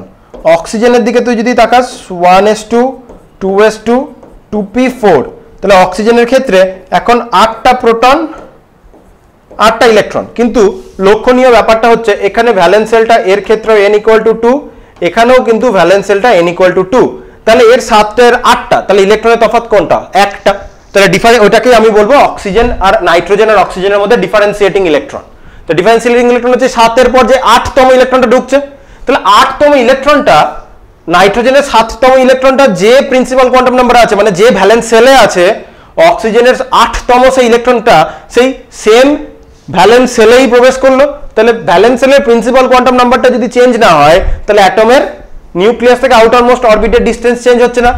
কিন্তু সেন্টারে প্রোটন বৃদ্ধি হয়ে যাওয়ার ফলে নাইট্রোজেনের থেকে, তাহলে দেখ নিউক্লিয়াস থেকে আউটার মোস্ট অরবিটের ডিস্টেন্স চেঞ্জ হয়নি, কিন্তু সেন্টারে প্রোটন বেড়ে যাওয়ার ফলে আউটার মোস্ট অরবিট ইলেকট্রনগুলোকে এখন জোরে অ্যাট্রাক্ট করবে, তার ফলে অ্যাটমিক সাইজ কমে যাবে। তাহলে অ্যাটমিক সাইজ যদি কমে যায়, তাহলে আবার সেম ঘুরি, অ্যাটমিক সাইজ যত ছোট হবে ইলেকট্রোনেগেটিভিটি তত বাড়বে। অ্যাটমিক সাইজের এই ব্যাপারগুলো আমরা পিরিয়ডিক টেবিলে বা পিরিয়ডিক প্রপার্টিজে আমরা আলোচনা করে এসেছি। ঠিক আছে, এটা হচ্ছে ব্যাপার। বেশ, এবার অক্সিডেশন নাম্বারের উপরেও একটা ব্যাপার নির্ভর করে। অক্সিডেশন নাম্বার যত বাড়বে, অক্সিডেশন নাম্বার যদি বাড়ে, ইলেকট্রোনেগেটিভিটি আর oxidation number directly proportional. Electronegativity directly proportional to oxidation number. That means কারোর মাথাতে পজিটিভ চার্জ যত বাড়বে তার ইলেকট্রোনেগেটিভিটি তত বাড়বে। ঠিক আছে, তোর বইয়ে একটা ডেটা দেওয়া রয়েছে, তো বইয়ের ডেটা অনুযায়ী আয়রন নিলি, আয়রন 2+ নিলি, আয়রন 3+ নিলি, আয়রন ইলেকট্রোনেগেটিভিটি 1.8, আয়রন 2+ এর 1.84, আয়রন 3+ এর 1.95। এই হচ্ছে ব্যাপার। এরকম আবার যদি তুই সালফার নিস, কোন একটা সালফার, যেমন এখানে তোর বইয়ের এক্সাম্পল হচ্ছে SF6, এখানে সালফার +6, কারণ ফ্লোরিন ইন্ডিভিজুয়ালি -1 করে। আর SCl2 তুই যদি নিস, এখানে সালফার +2, কারণ প্রতিটা ক্লোরিন ইন্ডিভিজুয়ালি -1। তাহলে সালফার একাই +6, 6টা ফ্লুরিন -1 করে টোটালে -6। তাহলে এক্ষেত্রেও তাই, সেটাই দেখা যাবে +6 সালফারের ইলেকট্রোনেগেটিভিটি কিন্তু +2 সালফারের থেকে বেশি হবে। তো অক্সিডেশন স্টেট বাড়ার সাথে সাথে এই ঘটনাটা ঘটবে। রিডক্স তো এখনো পড়া হয়নি, রিডক্স পড়লে এই বিষয়গুলো ভালো করে বোঝা যাবে। তবে অক্সিডেশন নাম্বার বিষয়টা কি, জারণ অবস্থা বিজারণ অবস্থা যে পিরিয়ডিক ট্রেন্ড, সেটা বলতে গিয়ে আলোচনা করেছিলাম। আচ্ছা, আর একটা লাস্ট যে কথাটা বলবো, percentage S character. Percentage S character নিয়ে আলোচনা করেছি এবং বলেছিলাম পার্সেন্টেজ এস ক্যারেক্টারটা, পার্সেন্টেজ এস ক্যারেক্টার এটা ডাইরেক্টলি প্রপোর্শনাল ছিল ইলেকট্রোনেগেটিভিটির সাথে। তাহলে কি, পার্সেন্টেজ এস ক্যারেক্টারটা ডাইরেক্টলি প্রপোর্শনাল ছিল ইলেকট্রোনেগেটিভিটির সাথে। তাহলে sp3 S character, percentage S character হচ্ছে 25%, sp2 তে 33.33%, আর sp তে 50%। তাহলে আমি যদি ইলেকট্রোনেগেটিভিটির কথা বলি, ইলেকট্রোনেগেটিভিটিটা sp হাইব্রিডাইজড কার্বনের সব থেকে বেশি, তারপরে sp2 কার্বনের, এবং সব থেকে লেস ইলেকট্রোনেগেটিভ হচ্ছে sp3। এটা কিন্তু অর্গানিকে আমরা অ্যাসিডিটি বেসিসিটি বলার জন্য ইউজ করব, তাই এটার দিকে কিন্তু ভালো করে তাকাবি। হ্যাঁ, ওই ক্লাসটা যেটা নিয়েছিলাম সেটা কি আছে কি জানি, সেভ করিনি। আচ্ছা, সেভ করিনি বলে ওটা চলে গেছে, কি করা যাবে, সেভ করলে ওটা থাকতো, ঠিক আছে, কিছু করার নেই। তাহলে এই তো ব্যাপার, ইলেকট্রোনেগেটিভিটি নিয়ে বিষয়টা বলেছিলাম। তাহলে অর্গানিকে কিন্তু দরকার পড়বে, তাহলে পার্সেন্টেজ এস ক্যারেক্টারের সাথেও কিন্তু ইলেকট্রোনেগেটিভিটির ব্যাপারটা ডাইরেক্টলি যুক্ত। এবার ডাইপোল মোমেন্ট আর কিছুই না। ডাইপোল মোমেন্ট বুঝতে গেলে আমরা একটু পুরো কি বলি, একটা আমরা কোভ্যালেন্ট বন্ড বুঝি, একটু পোলার কোভ্যালেন্ট বন্ড বুঝি। কোভ্যালেন্ট বন্ড আমরা অলরেডি বলেছি, কোভ্যালেন্ট বন্ডও বলেছি, আর পোলার কোভ্যালেন্ট বন্ডও বলেছি। আর একবার বলি, ধর সেম টাইপের অ্যাটম নিজেদের মধ্যে জুড়ে বন্ড তৈরি করেছে, হাইড্রোজেনের সাথে হাইড্রোজেন, ক্লোরিনের সাথে ক্লোরিন, এরকম টাইপের যখন হোমো অ্যাটমিক নিজেদের মধ্যে জুড়ে বন্ড করবে, ফ্লুরিনের সাথে ফ্লুরিন, অক্সিজেনের সাথে অক্সিজেন, নাইট্রোজেনের সাথে নাইট্রোজেন, এই টাইপের কোভ্যালেন্ট বন্ডকে আমরা বলবো নন পোলার কোভ্যালেন্ট বন্ড। কারণ এখানে কোনো ইলেকট্রন কারোর দিকেও শিফট হয়ে থাকবে না, কারণ দুজনেই তো একই অ্যাটম, তাহলে দুজনের ইলেকট্রোনেগেটিভিটি একই। তাহলে এটা হচ্ছে আমার নন পোলার কোভ্যালেন্ট বন্ড, ঠিক আছে। আর যদি দেখিস আলাদা আলাদা অ্যাটম ইলেকট্রোনেগেটিভ ডিফারেন্স আছে, হাইড্রোজেন ক্লোরিন, এক্ষেত্রে কি হবে, ক্লোরিনের মাথায় ডেল্টা নেগেটিভ, হাইড্রোজেনের মাথায় ডেল্টা পজিটিভ, হাইলি ইলেকট্রোনেগেটিভ, এটা হচ্ছে আমার পোলার বন্ড। HF নিয়ে যদি আলোচনা করি, বা আমরা যদি H2O নিয়েও আলোচনা করি, এরকমও তুই যদি ভাবিস, তাহলে এখানে কি হবে, অক্সিজেন ডেল্টা নেগেটিভ, হাইড্রোজেন দুটো ডেল্টা পজিটিভ। তাহলে এই টাইপের যে বন্ড, এই টাইপের বন্ডগুলো হচ্ছে আমার পোলার বন্ড। এই পোলার বন্ডের উপর নির্ভর করে আমাদের ডাইপোল মোমেন্ট হয়। ডাইপোল মোমেন্ট হচ্ছে আমার একটা ভেক্টর রাশি, ভেক্টর কোয়ান্টিটি, এবং ডাইপোল মোমেন্টের ভ্যালুটা আমরা কি করে বার করি, dipole moment equal to mu equal to E into D. ফর্মুলাটা এরকম, mu equal to E into D. তাহলে চার্জ এবং তাদের মধ্যে যে ডিস্টেন্স, সেই দুটোর গুণফলের সাথে এটা সমান হবে, ঠিক আছে। আচ্ছা, বেশ, ইউনিট এবার বইয়ের দিকে দেখিয়ে দিই, বিষয়টা হাঁপিয়ে যাচ্ছি, বইয়ের দিকে বইয়ে দেখিয়ে দিই। তাহলে এই হচ্ছে পোলার, এগুলো পড়ে নিবি, এগুলোই বললাম এতক্ষণ ধরে। তড়িৎ-ঋণাত্মকতার বিভিন্ন ধরনের স্কেল হয়, স্কেলগুলো থেকে কোশ্চেন জিজ্ঞেস করবে না। তড়িৎ-ঋণাত্মকতার যা কনসেপ্ট সেটা আগের চ্যাপ্টারে পড়া হয়ে গেছে। এবার যেটা লাগবে যে নন পোলার কোভ্যালেন্ট বন্ড, পোলার কোভ্যালেন্ট বন্ড কাকে বলে, এইসব কথাগুলো বলা হয়ে গেল। এবং দ্বিমরূপ ভ্রামক কি, mu equal to E into D. অত কিছু নিউমেরিক্যাল এই চ্যাপ্টার থেকে এখান থেকে করতে দেবে না। ইউনিটটা দেখে রাখ, সিজিএস এটার ইউনিট আমরা বলি ডিবাই, মনে থাকবে। ডিবাই মানেই হচ্ছে 1 ডিবাই মানে হচ্ছে 10⁻18 ইএসইউ সেন্টিমিটার। এসআই ইউনিট আমরা বলি কুলম্ব মিটার, ঠিক আছে। ইএসইউ সেন্টিমিটারের এসআই করে দাও সিজিএস থেকে, কুলম্ব মিটার হয়ে যাবে, সম্পর্ক আছে। তবে ডিবাইটা মনে রাখিস যে দ্বিমেরু ভ্রামক মানে ডাইপোল মোমেন্টের সিজিএস ইউনিট হচ্ছে ডিবাই। এবার দ্বিমেরু ভ্রামক আমাদের বার করতে পারতে হবে। দ্বিমেরু ভ্রামক আমরা কিভাবে বার করবো, একটা মলিকিউলের শেপ থেকেই। তাহলে দ্বিমেরু ভ্রামক আমরা কি করে লিখি, পজিটিভ সেন্টার থেকে নেগেটিভ সেন্টারের দিকে আমরা একটা তীর চিহ্ন দিয়ে লিখি। সেই তীর চিহ্নটা একটু স্পেশাল টাইপের হয়। পজিটিভ, তাহলে যেগুলো অধ্রুবীয় হয়, যারা অধ্রুবীয়, যাদের মধ্যে পোলারিটি নেই, তাদের ডাইপোল মোমেন্টও 0 হবে। আর যাদের বন্ডে পোলারিটি আছে, যেমন HF মলিকিউল, তাদের ডাইপোল মোমেন্টের কিছু একটা ভ্যালু থাকবে। এই ভ্যালু মুখস্থ করতে হবে না, চিন্তা নেই, তোকে জাস্ট বলতে হবে ডাইপোল মোমেন্টটা 0 না নন 0, এটা তোকে বলতে হবে। ইকুয়াল টু 0 বা নট ইকুয়াল টু 0 এটা বলতে হবে। তাহলে পোলার কোভ্যালেন্ট বন্ড হলে তবেই আমি ডাইপোল মোমেন্টের কথাটা বলতে পারছি, ঠিক আছে। বেশ, ডাইপোল মোমেন্ট দেখানোর সময় আমরা পজিটিভ সেন্টার থেকে নেগেটিভ সেন্টারের দিকে এরকম একটা তীর চিহ্ন দিয়ে দেখাবো, তীর চিহ্ন, এবং পিছনটা কেটে দেবো, ঠিক আছে। পজিটিভ ডেল্টার থেকে নেগেটিভ ডেল্টার দিকে আমরা লিখবো। এবার দ্বিমেরু ভ্রামক বা ডাইপোল মোমেন্ট আমরা কিভাবে বিভিন্ন অ্যাটমের জন্য করব, এত কথা এখানে পড়ার কোনো দরকারই নেই। আমরা এই শেষের এইখান থেকে চলে আসবো, বিভিন্ন অ্যাটমের জন্য আমরা ডাইপোল মোমেন্ট কি করে বলবো।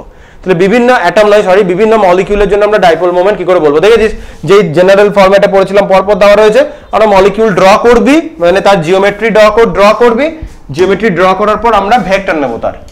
প্রথমে আমি যদি শুরু করি, আগের দিন BeCl2 করেছি, সেরকম যদি BeH2 মলিকিউলের কথা বলি, BeH2 মলিকিউলে কি হবে, এটা মেটাল ডেল্টা পজিটিভ, হাইড্রোজেনটা ডেল্টা নেগেটিভ, এই হাইড্রোজেনটা ডেল্টা নেগেটিভ। তাহলে এই দিকের বন্ডের মোমেন্ট কোন দিকে, এইদিকে, এই বরাবর। এই দিকের বন্ডের মোমেন্ট কোন দিকে, এই বরাবর। তাহলে দুটো বন্ডের মোমেন্ট এক্স্যাক্টলি অপোজিট দিকে কাজ করছে। তাহলে ধর টাগ অফ ওয়ারের মতো দুদিকে দড়ি ধরে টানছে, দুজনে যদি সমান বলে টানে তাহলে কেউ কোনো ডিসপ্লেসমেন্ট হবে, কিছু ডিসপ্লেসমেন্ট হবে না। তাহলে ডান দিকের মোমেন্ট বাঁ দিকের মোমেন্টকে ক্যান্সেল আউট করে দিচ্ছে। তাহলে এখানে ডাইপোল মোমেন্টের ভ্যালু মানে মিউ এর ভ্যালু 0 হবে, সিম্পল। CO2 মলিকিউলের শেপ আমরা জানি এরকম করে, অক্সিজেন মোর নেগেটিভ, ইলেকট্রোনেগেটিভ, ডেল্টা নেগেটিভ, এটা ডেল্টা পজিটিভ। পজিটিভ টু নেগেটিভের দিকে মোমেন্ট ছুটবে, পজিটিভ টু নেগেটিভের দিকে মোমেন্ট ছুটবে, দেখ ক্যান্সেল আউট করে দেবে। তাহলে এখানেও মিউ ইকুয়াল টু কি চলে আসবে, 0 চলে আসবে। এরকম করেই আমরা ডাইপোল মোমেন্টগুলোকে ক্যালকুলেট করি। আমি অনেকগুলো মলিকিউলকে আলোচনা করে দিচ্ছি পরপর, তাহলে VSEPR যে মলিকিউলগুলো ছিল আলোচনা করবি, তাহলেই হবে। এবার আমি স্টেটিক নাম্বার 3 তে আসি। 3 তে আমি কি পড়েছি, BF3। তাহলে BF3 আমি জানি trigonal planar, this is your BF3। বোরনের থেকে ফ্লুরিন তো সবথেকে বেশি ইলেকট্রোনেগেটিভ, তাহলে ফ্লুরিন তো ডেল্টা নেগেটিভের দিকে যাবেই, আর এটা ডেল্টা পজিটিভ। তাহলে পজিটিভ টু নেগেটিভ সেন্টারের দিকে আমি যদি দিই তাহলে কি হবে, দেখ এই দিকেটা আপাতত ভুলে যা, হ্যাঁ এইটা ভুলে যা, এই পার্টটা আপাতত ভুলে যা। যে দুটো এরকম এইরকম বরাবর যে দুটো মোমেন্ট যাচ্ছে, এই কর্নার বরাবর যে দুটো ফ্লুরিন মোমেন্ট যাচ্ছে, তাহলে দুজনে এরকম কর্নার করে দুদিকে টানছে, তাহলে রেজাল্টেন্ট মোমেন্টটা মাঝ বরাবর যাবে। এটা ভেক্টর নিশ্চয়ই পড়েছিস, ভেক্টর বললে খুব ভালো করে জানিস। এরা দুজন কর্নার করে টানলে এর রেজাল্টেন্ট মোমেন্টটা মাঝ বরাবর যাবে। তাহলে এই দুটো মোমেন্টের রেজাল্টেন্ট মোমেন্ট মাঝ বরাবর যাচ্ছে, আর এইদিকে অপোজিট দিকে আরেকটা আছে, ঠিক আছে। তাহলে দুজন যারা কর্নার বরাবর টানছে তাদের রেজাল্টেন্ট মোমেন্টটা মাঝ বরাবর, আর অপোজিট দিকে একজন টানছে। তাহলে এখানে কি হয়ে গেল, এই গ্রিনটা আর অপোজিটের ফ্লুরিনটা একে অপরকে ক্যান্সেল আউট করে দিল। তাহলে মিউ ইকুয়াল টু এখানেও কি আসছে, 0 আসছে। এবার টেট্রাহেড্রাল মলিকিউলের দিকে চলে যায়। টেট্রাহেড্রাল মলিকিউলের মধ্যে CCl4টাও একটা ইম্পর্টেন্ট। CCl4 তুই যদি করিস, CCl4 এরকম টাইপের দেখতে পাবি। CCl4 বললাম তাই না, কার্বন টেট্রাক্লোরাইড, মিথেন তো বলিনি।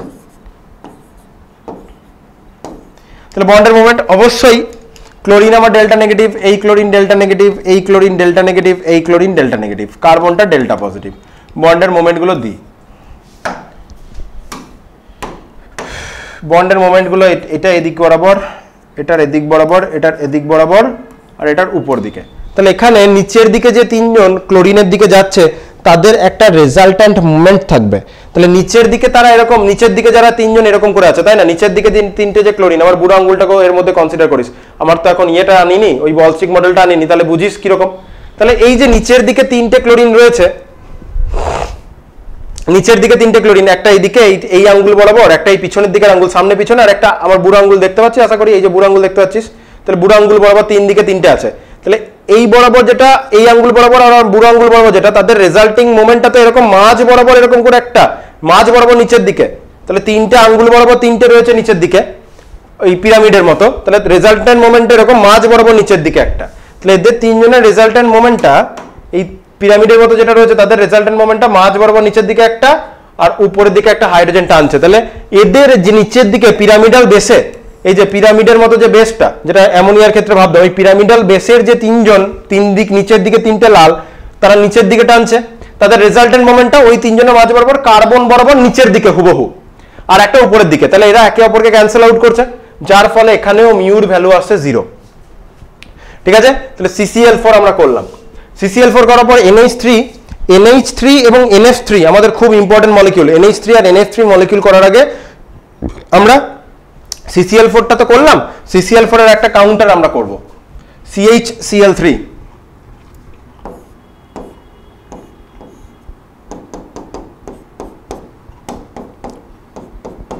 এই বরাবর হাইড্রোজেন। এবার এখানে পাওয়ার ডাইনামিক্সটা একটু ঘুরবে। হাইড্রোজেন ইলেকট্রোনেগেটিভিটি কার্বনের থেকে কম, মানে কার্বনটা এবার কি হবে দেখ, ভালো করে দেখ, সব হাইড্রোজেন ড্র করে দিয়েছি, দেখেছিস।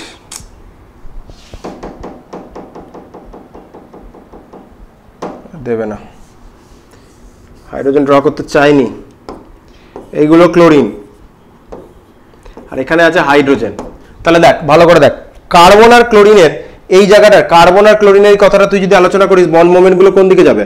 বন্ড মোমেন্টগুলো কার্বন আর ক্লোরিনেরটা তুই যদি আলোচনা করিস, তাহলে বন্ড মোমেন্টগুলো এরকম ক্লোরিনের দিকে, ক্লোরিনের দিকে। তাহলে এদের রেজাল্টেন্ট মোমেন্টটা একদম কার্বন থেকে একেবারে হুবহু নিচের দিকে, মানে এই হাইড্রোজেনের বন্ডের সাথে রেসপেক্টে একেবারে উল্টো দিকে নামছে, রেজাল্টেন্ট মোমেন্টটা নামবে। এবার কার্বন হাইড্রোজেনের মোমেন্টটা ভাবলে কি হবে? কার্বন হাইড্রোজেনের মোমেন্টটা হবে হাইড্রোজেন থেকে কার্বনের দিকে, কারণ হাইড্রোজেন লেস ইলেকট্রোনেগেটিভ দেন কার্বন, তাহলে এই মোমেন্টটা উল্টো দিকে। তাহলে এইটাও নিচের দিকে, এটাও নিচের দিকে, তাহলে ওই গ্রিনটা আর ব্লুটা মিলে আমার মোমেন্টটাকে কি করে দেবে? অনেকটা বাড়িয়ে দেবে। তাহলে আমার রেজাল্টেন্ট মোমেন্টটা কি হবে? রেজাল্টেন্ট মোমেন্টটা পুরোপুরি নিচের দিকে যাবে। তাহলে আমার রেজাল্টেন্ট মোমেন্টটা কেমন হবে? রেজাল্টেন্ট মোমেন্টটা পুরোপুরি নিচের দিকে যাবে। রেজাল্টেন্ট মোমেন্ট আবার নিচের দিকে যাবে, mu r, that means mu resultant সবাইকে মিলে, তো মিউ রেজাল্টেন্টটা নিচের দিকে যাবে। দ্যাট মিন্স এখানে মিউ এর ভ্যালু কিন্তু নট ইকুয়াল টু 0, এটা তোর লাগবে। ভ্যালু তোর বইয়ে লেখা রয়েছে, তোর মিউ এর ভ্যালুটা ইকুয়াল টু 0 না নট ইকুয়াল টু 0, এই জিনিসটা তোকে বলতে হচ্ছে। তাহলে এটা কি হয়ে গেল? Not equal to 0। ঠিক আছে, এবার আমরা একটু H2O মলিকিউলটা একটু করে নিই। H2O মলিকিউলটা অক্সিজেন,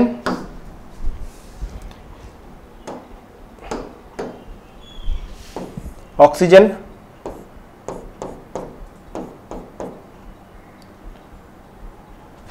তারা আমরা above the plane below the plane যেভাবে করে অভ্যস্ত, আমি সেভাবে করি, তাহলে বিষয়টা বুঝতে পারবি।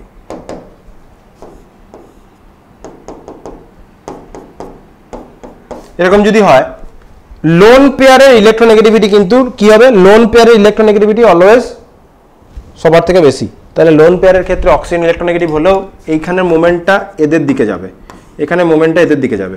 কিন্তু অক্সিজেন আর হাইড্রোজেনের মোমেন্টের কথা যদি বলা হয়, অক্সিজেন আর হাইড্রোজেনের মোমেন্টটা এদের দিকে যাবে। তাহলে এদের মাঝ বরাবর যে above the plane below the প্লেনে যারা রয়েছে, তাদের রেজাল্টেন্ট মোমেন্টটা এই বরাবর, এদের রেজাল্টেন্ট মোমেন্টটা এই বরাবর। এবার বাকিটা তুই নিজেই হিসাব লাগিয়ে দে কি হবে। কি হবে? টাগ অফ ওয়ার হবে একটা। টাগ অফ ওয়ার হবে বলতে, এই যে হাইড্রোজেন দুটোর যে রেজাল্টেন্ট মোমেন্ট আর এই লোন পেয়ারের যে রেজাল্টেন্ট মোমেন্ট, তারা একে অপরকে ক্যান্সেল আউট করার চেষ্টা করবে। কি করবে? হাইড্রোজেন দুটোর যে রেজাল্টেন্ট মোমেন্ট আর লোন পেয়ার দুটোর জন্য যে রেজাল্টেন্ট মোমেন্ট উল্টো দিকে যাচ্ছে, এরা একে অপরকে ক্যান্সেল আউট করার চেষ্টা করবে। যেটা দেখা যাবে, লোন পেয়ারের জন্য যে রেজাল্টেন্ট মোমেন্ট, মানে উপরের দিকে যে রেজাল্টেন্ট মোমেন্টটা, সেই মোমেন্টের ভ্যালুটা, উপরের দিকে যে মোমেন্ট, সেই মোমেন্টের ভ্যালুটা, এটাকে একটু কালার চেঞ্জ করে দিই। তাহলে এই যে গ্রিন মোমেন্টটা, গ্রিন কেন বলছি, ব্লু মোমেন্টটা লোন পেয়ার দুটোর রেজাল্টেন্ট মোমেন্ট, আর হাইড্রোজেন দুটোর রেজাল্টেন্ট মোমেন্ট রেডটা, এরা একে অপরকে ক্যান্সেল আউট করার চেষ্টা করবে। এই টাগ অফ ওয়ারে যেটা দেখা যাবে, লোন পেয়ারের জন্য যে রেজাল্টেন্ট মোমেন্টটা, সেই রেজাল্টেন্ট মোমেন্টের ভ্যালুটা বেশি, সেই রেজাল্টেন্ট মোমেন্টের ভ্যালুটা বেশি হওয়ার ফলে ওভারঅল ডাইপোল মোমেন্টটা এই লোন পেয়ার বরাবরই যাবে, এবং এখানে মিউ এর ভ্যালুটা কি হবে? নট ইকুয়াল টু 0 হবে। তাহলে H2O কিন্তু একটা ওভারঅল একটা পোলার মলিকিউল। তাহলে এগুলো হুশ রাখতে হবে। তাহলে এতগুলো মলিকিউল আমরা করলাম। এবার NH3 আর NF3 এই দুটো মলিকিউলকে নিয়ে আমরা ভালো করে আলোচনা করব। তাহলে NH3 আর NF3 কে ড্র করি। ব্যাপারটা পিরামিডালি থাকবে, কিন্তু ইলেকট্রোনেগেটিভিটি ডাইনামিক্সটা চেঞ্জ হবে।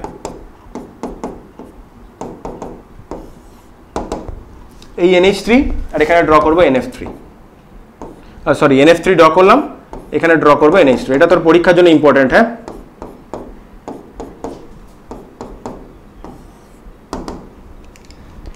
মোমেন্ট নাইট্রোজেন আর ফ্লুরিন, ফ্লুরিন মোর ইলেকট্রোনেগেটিভ, ফ্লুরিনের দিকে মোমেন্ট,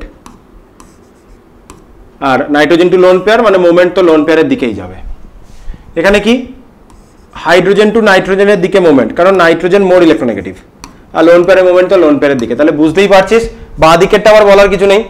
NF3 আর NH3 একই টাইপের হলেও NF3 এর রেস থেকে NH3 তে আমার ডাইপোল মোমেন্টটা গ্রেটার হবে। NH3 তে ডাইপোল মোমেন্টটা গ্রেটার হবে না কেন? সব মোমেন্টগুলো উপরের দিকেই, তিনটে হাইড্রোজেনের যে রেজাল্টেন্ট মোমেন্ট আর লোন পেয়ারের দিকে যে মোমেন্ট, সবাই মিলে উপরের দিকে একটা রেজাল্টেন্ট মোমেন্ট থাকবে। দ্যাট মিন্স মিউ এর ভ্যালু এখানে আসবে নট ইকুয়াল টু 0, তো দুটোতেই আসবে, বুঝতেই পারছিস। আর এক্ষেত্রে কি হবে? লোন পেয়ারটা উপরের দিকে টানছে আর তিনটে ফ্লুরিন নিচের দিকে টানছে। দ্যাট মিন্স এখানে একে অপরকে ক্যান্সেল আউট করে দেওয়ার চেষ্টা করবে, ক্যান্সেল আউট করে দেওয়ার চেষ্টা করবে, বোঝা গেছে? ক্যান্সেল আউট করার চেষ্টা করবে। মিউটো এখানেও নট ইকুয়াল টু 0 আসবে, 0 এখানেও আসবে না, এখানে ভ্যালুটা একটু কম আসবে, এখানে ভ্যালুটা আসবে 0.24 ডিভাই, আর এক্ষেত্রে ভ্যালুটা আসবে, ভ্যালুটা মুখস্থ করতে হবে না অবশ্যই, ভ্যালুটা আসবে 1.47 ডিভাই। আমি বই দেখেই লিখলাম ভ্যালুটা, আমি মুখস্থ লিখলাম না, ভ্যালু জানতেও চাইবে না। তোর পরীক্ষাতে প্রশ্ন আসবে এটা NH3 আর NF3 আর NF3 এরকম পিরামিডাল জিওমেট্রি হলেও NF3 ডাইপোল মোমেন্টটা NH3 এর থেকে কম কেন আছে, তখন তোকে এটা ড্র করে দিতে হবে, দিয়ে বলতে হবে, বইয়ে বলতে কি হবে, বইয়ে লেখাই রয়েছে, দেখতেই পাচ্ছিস, আমি তো এক্সপ্লেন করলাম, ঠিক আছে? কারণ হাইড্রোজেনের মোমেন্টটাও নাইট্রোজেনের দিকে, নাইট্রোজেন থেকে লোন পেয়ারের মোমেন্টটা উপরের দিকে, সবাই মিলে রেজাল্টেন্ট মোমেন্টটা বাড়াচ্ছে, কিন্তু NF3 রেজাল্টেন্ট মোমেন্ট আর lone pair, nitrogen two lone পেয়ারের যে মোমেন্ট, তারা একে অপরের অপোজিট দিকে, যারা একে অপরকে ক্যান্সেল আউট করার চেষ্টা করছে, হায়ার টু লোয়ার বিয়োগ হয়ে যাচ্ছে, এই হচ্ছে ব্যাপার, বুঝতে পারলি? আচ্ছা, একটু বেনজিন রিংটা আমরা একটু দেখি। বেনজিন তো আগে সিস ট্রান্সটা করে নি, হ্যাঁ, এখনো তো স্টিরিও কেমিস্ট্রি পড়াইনি, তাই আমরা জিওমেট্রিক্যাল আইসোমার বুঝি না, জিওমেট্রিক্যাল আইসোমার বুঝি না, তাও আমি একটু দেখানোর চেষ্টা করি। বুঝি না মানে এখনো জিওমেট্রিক্যাল আইসোমার তো পড়াইনি না, এরকম এক্সাম্পল এলে কি আর করা যাবে, একটু বলতে হবে। এগুলো আমরা পরের বছর, পরের সেমিস্টারে যখন জেনারেল অর্গানিক কেমিস্ট্রি আসবে, সেখানে আমরা সিও কেমিস্ট্রি যখন পড়বো, এই বিষয়গুলো ক্লিয়ার হবে। তাহলে দেখতেই পাচ্ছিস, ক্লোরিন দুটো ডবল বন্ডের উল্টো দিকে, এই টাইপের কম্পাউন্ডকে আমরা বলি ট্রান্স, বাকি তার নোমেনক্লেচার করতে হবে, এখন করবো না। ক্লোরিন দুটো দেখ একই দিকে, এই টাইপের কম্পাউন্ডকে আমরা বলি সিস।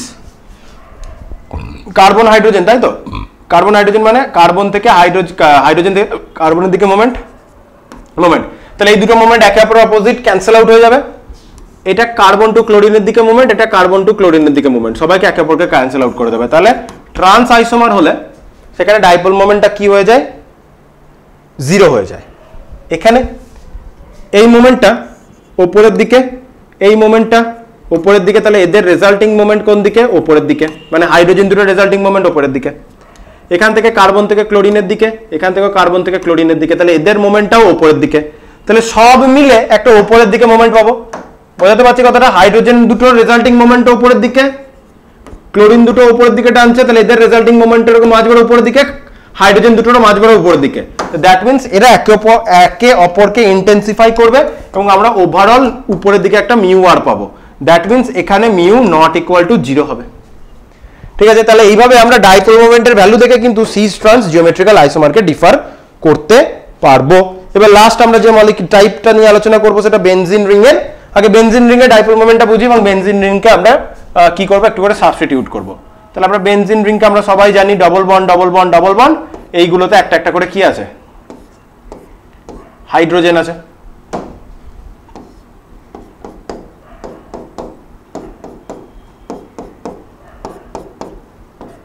হাইড্রোজেন আছে, কার্বন থেকে হাইড্রোজেন থেকে কার্বনের দিকে ডাইপোল মোমেন্ট যাচ্ছে, কারণ কার্বন হাইড্রোজেনের রেসপেক্টে মোর ইলেকট্রোনেগেটিভ।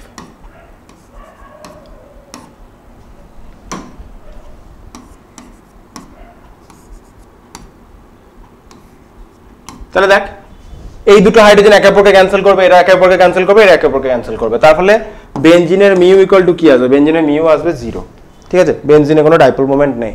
এবার বেনজিনে আমরা একটা একটা করে সাবস্টিটিউট করব। বেনজিনে প্রথম সাবস্টিটিউশনটা এলে, প্রথম সাবস্টিটিউশন হতে হবে, না হয় আমরা অর্থপ্যারা বলতে পারবো না। বেনজিনে প্রথম সাবস্টিটিউশন এলে বেনজিনের এই পজিশনটাকে আমরা বলবো অর্থ, এই পজিশনটাও বেনজিনের অর্থ, এইটাও বেনজিনের অর্থ, আমি আর অর্থ লিখছি না। এই পজিশনটাকে বেনজিনের জন্য বলবো মেটা, ওই ফেসবুক মেটা নয়, মেটা এম, আর এই পজিশনটাকে বলবো প্যারা, ঠিক আছে? কারোর যেন না মনে হয় যে বেনজিন রিং মানে এই পজিশনটাকে আমরা অর্থ বলবো, এটাকে আমরা মেটা বলবো, এটাকে আমরা প্যারা বলবো, এরকম যেন ভুল ধারণা না হয়, ঠিক আছে? অর্থ মেটা প্যারাটা নির্ভর করবে বেনজিনের ফার্স্ট সাবস্টিটিউশনের রেসপেক্টে। বেনজিনের যদি ফার্স্ট সাবস্টিটিউশনটাকে আমি এখানে লিখি, তাহলে অর্থ কিন্তু এই দুটো পজিশন হয়ে যাবে, ঠিক আছে? প্যারা মেটা, প্যারা হয়ে যাবে এই পজিশনটা, মেটা হয়ে যাবে কিন্তু এই দুটো পজিশন। আশা করি বুঝতে পারছিস কথাটা। তাহলে অর্থ মেটা প্যারা পজিশনটা কিন্তু ফিক্স নয়, কোথায় সাবস্টিটিউশন আছে সেই রেসপেক্টে। এবার অর্থ মেটা প্যারা বিষয়টা তুই বেনজিন রিংয়ে বুঝলি, আমি অর্থ মেটা আর প্যারা পজিশনে সাবস্টিটিউশন আনবো ডাইক্লোরো কম্পাউন্ডের, আমরা ডাইপোল মোমেন্টটা করার চেষ্টা করব। ক্লোরিন, আমি এটাকে কপি করে নিই, ক্লোন, ফার্স্ট ক্লোন এখানে একটা হলো, আবার ক্লোন করি এখানে বসিয়ে নিই। এবার জাস্ট আমি তিনটে পজিশনে তিনটে ক্লোরিনকে বসাবো, ক্লোরিন ক্লোরিন সরি ক্লোরিন আর এখানে ক্লোরিন। টোটাল সিচুয়েশনটাকে একটু ভালো করে দেখ। এই বন্ডের মোমেন্ট কার্বন থেকে ক্লোরিনের দিকে, এই বন্ডের মোমেন্ট কার্বন থেকে ক্লোরিনের দিকে। বন্ড মোমেন্টগুলো লিখি, এটা এদিকে, এটা এদিকে, এটা এদিকে, এটা এদিকে। তাহলে যখন বন্ড অ্যাঙ্গেলটা এইখানে দেখ, অ্যাঙ্গেলটা যখন কম থাকবে তখন মোমেন্টটা অনেক বেশি স্ট্রঙ্গার থাকবে, ঠিক আছে? যখন এটা কম থাকবে তখন মুভমেন্ট অনেক বেশি স্ট্রঙ্গার, যখন কমছে মুভমেন্টটা একটু কমে আসছে, আর এরা তো একে অপরকে ক্যান্সেল আউটই করে দিচ্ছে, মানে প্যারাটা পুরোপুরি জিরো, ঠিক আছে? প্যারাটা পুরোপুরি জিরো। এইখানে একটা বললাম মিউ আর ড্যাশ বললাম, আর এটাকে আমি বললাম মিউ আর। তাহলে অবশ্যই mu r is greater than mu r dash. এরা আবার ভেরি ভেরি গ্রেটার দেন কি হবে? এটা তো কিছু নামই দিইনি। এই রেজাল্টেন্টটাকে বললাম, এটা তো কিছু নেই, জিরোতে আমি আর কি বলি? তাহলে এইটাই, আর লাস্ট একটা জিরো, জিরোর জন্য তো আর কিছু লেখার নেই। তাহলে এই ঘটনাটাই ঘটবে এবং ভ্যালু দেখা যাবে এই যে প্রথমটার এই মিউ আর যেটা লিখেছি রেজাল্টেন্ট, সেটা 2.30 ডিবাই, যেখানে এই পজিশনে রয়েছে মিউ আর ড্যাশ যেটা, সেটা হচ্ছে 1.48 ডিবাই। এই হচ্ছে ঘটনা। তাহলে অর্থ মেটা প্যারা পজিশনে থাকলে যত সাবস্টিটিউশনগুলো একে অপর থেকে দূরে দূরে সরবে, ডাইপোল মোমেন্টটাও আমার কিন্তু কমে কমে আসবে। এই ছিল ডাইপোল মোমেন্ট। তাহলে আমরা ডাইপোল মোমেন্টের ব্যাপারটা আলোচনা করে ফেললাম। 30 মিনিট ওই ব্যতিক্রমটা নিয়ে আলোচনা করলাম, 30 মিনিট ডাইপোল মোমেন্ট নিয়ে আলোচনা করলাম। নেক্সট 30 মিনিট আমরা হাইড্রোজেন বন্ড নিয়ে আলোচনা করব, ঠিক আছে? হাইড্রোজেন বন্ড একটা স্পেশাল টাইপের বন্ড। স্টেটস অফ ম্যাটার তো এবছর নেই, বছর ইন দ্য এই সেমিস্টারে নেই। পরের সেমিস্টারে আমরা যখন স্টেটস অফ ম্যাটার পড়বো, সেখানে আমরা বিভিন্ন ধরনের অ্যাট্রাকটিভ ইন্টারাকশন সম্বন্ধে পড়বো। ওই অ্যাট্রাকটিভ ইন্টারাকশনগুলোর মধ্যে একটা স্পেশাল টাইপ হচ্ছে হাইড্রোজেন বন্ড, এবং হাইড্রোজেন বন্ডটা অর্গানিকে প্রচুর লাগবে এই বন্ডিং চ্যাপ্টারে, সেই জন্য পার্টিকুলার হাইড্রোজেন বন্ডটাকে আলাদা করে পড়িয়েছে। নয়তো স্টেটস অফ ম্যাটারে যেখানে আমরা অ্যাট্রাকটিভ ইন্টারাকশন পড়বো সেখানেও হাইড্রোজেন বন্ড ছিল। বন্ডিং চ্যাপ্টারে হাইড্রোজেন বন্ডটাকে আলাদা করে তুলে এনে কেন পড়াচ্ছে? কি এর গুরুত্ব আছে অনেক।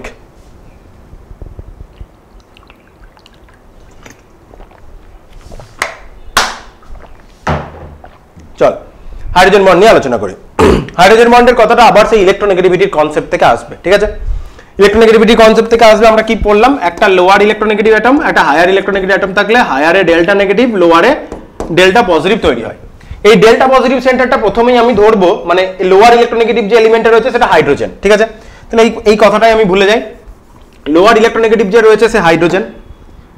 হাইড্রোজেনের সাথে এখন কোনো হায়ার ইলেকট্রোনেগেটিভ এলিমেন্ট রয়েছে। হাই ইলেকট্রোনেগেটিভ এলিমেন্ট বলতে এই কন্ডিশনটা শুধুমাত্র ফ্লুরিন, অক্সিজেন এবং নাইট্রোজেন এরাই কি বলি সম্পন্ন করতে পারে, আর বাকি কেউ পারে না। সেই জন্য হাইড্রোজেন বন্ড করবে তারাই। হাইড্রোজেনের সাথে যদি ডাইরেক্টলি ফ্লুরিন, অক্সিজেন এবং নাইট্রোজেন অ্যাটাচ থাকে তবেই হবে, ক্লোরিন ফ্লোরিন অ্যাটাচ থাকলে হবে না। এই পয়েন্ট আমি যাচ্ছি, আগে ফান বেসিক কথাটা বুঝি। তাহলে হাইড্রোজেনের সাথে এক্স বন্ড রয়েছে, এক্স মোর ইলেকট্রোনেগেটিভ। তাহলে এক্স এর মাথাতে ডেল্টা নেগেটিভ, হাইড্রোজেনের মাথাতে ডেল্টা পজিটিভ তৈরি হবে। এটা একটা মলিকিউল, এরকম একটা পোলার কোভ্যালেন্ট বন্ড তৈরি হবে। যদি এরকম সেম টাইপের মলিকিউলের পাশে আবার একটা আসে হাইড্রোজেনের সাথে এক্স, কারণ আমি যখন জলে কোনো একটা মলিকিউলকে গুলবো, একটা ইন্ডিভিজুয়াল অ্যাটম আছে এরকম তো হতে পারে না, এরকম আরো অনেক অ্যাটম থাকবে। তাহলে এখানেও কি হবে? এক্স এর মাথাতে ডেল্টা নেগেটিভ, হাইড্রোজেনের মাথাতে ডেল্টা পজিটিভ হবে। আমরা কি জানি? অপোজিট চার্জ একে অপরকে অ্যাট্রাক্ট করে। যেমন আমরা Na+ আয়নের সাথে Cl- লিখতাম, কিন্তু এরা তো পুরোপুরি আয়ন, পুরো পজিটিভ 1 পজিটিভ +1 আর -1 হোল নাম্বার। এই টাইপের যে পজিটিভ নেগেটিভ একে অপরকে অ্যাট্রাক্ট করবে, এই টাইপেরটাকে তো আমরা একটা ট্রু বন্ড, এটা তো একটা ট্রু বন্ড, এবং এটাকেই আমরা বলি আয়নিক বন্ড। হাতের লেখাটা বাদ দিয়ে আমি মোটামুটি লিখে বোঝাতে চাইছি। তাহলে এটাকে তো আমরা বলবো আয়নিক বন্ড। কিন্তু ডেল্টা নেগেটিভ ডেল্টা পজিটিভটাকে কি পুরোপুরি পজিটিভ, মানে পুরোপুরি 1 পজিটিভ? পুরোপুরি 1 নেগেটিভ নয়, নিশ্চয়ই 1 এর থেকে ছোট। বুঝিয়ে এসছি বিষয়গুলো ডাইপোল মোমেন্ট বলার সময়, এবং যদি আরো ডিটেলে বুঝতে হয় পিরিয়ডিক টেবিল বুঝবি। সো এই একের থেকে লেস নেগেটিভ আর একের থেকে লেস পজিটিভ নিশ্চয়ই পজিটিভ 1 বা পজিটিভ 1 বা নেগেটিভ 1 এর মতো অ্যাট্রাক্ট করতে পারবে না, ওদের থেকে লেস অ্যাট্রাক্ট করবে। তাহলে ওদের থেকে লেস অ্যাট্রাক্ট করলে এখানে একটা অ্যাট্রাকশন তো কাজ করবে, এদের মধ্যে তো একটা অ্যাট্রাকশন কাজ করবে, যেটাকে আমরা এরকম dot dot dot dot line দিয়ে দেখাবো, ঠিক আছে? এদের মধ্যে তো একটা অ্যাট্রাকশন কাজ করবে, এটা তো কিন্তু আয়নিক বন্ডের মতো অত স্ট্রং কাজ করবে না। তাহলে এদের মধ্যে একটা অ্যাট্রাকটিভ ইন্টারাকশন কাজ করবে। তাহলে এটা একটা কি অ্যাট্রাকটিভ বন্ড নয়, আমরা কি বলবো অ্যাট্রাকটিভ ইন্টারঅ্যাকশন। কি বলবো এটাকে? আমরা বলবো একটা অ্যাট্রাকটিভ ইন্টারঅ্যাকশন। এবং এই অ্যাট্রাকটিভ ইন্টারঅ্যাকশনটা তুই যদি অরিজিনাল নাম জানতে চাস, এটা একটা ডাইপোল ডাইপোল ইন্টারঅ্যাকশন। দেখ, পোলার বন্ড, পজিটিভ নেগেটিভ দুটো পোল তৈরি হয়েছে, দিস ইজ ইওর ডাইপোল। একটা ডাইপোলের সাথে আরেকটা ডাইপোলের যে ইন্টারঅ্যাকশন, তাহলে এটা হচ্ছে ডাইপোল ডাইপোল ইন্টারঅ্যাকশন। এবং এগুলো অ্যাট্রাকটিভ ইন্টারঅ্যাকশন, ঠিক আছে? তাহলে ডাইপোল ডাইপোল অ্যাট্রাকটিভ ইন্টারঅ্যাকশন। এই ডাইপোল ডাইপোল অ্যাট্রাকটিভ ইন্টারঅ্যাকশনের একটা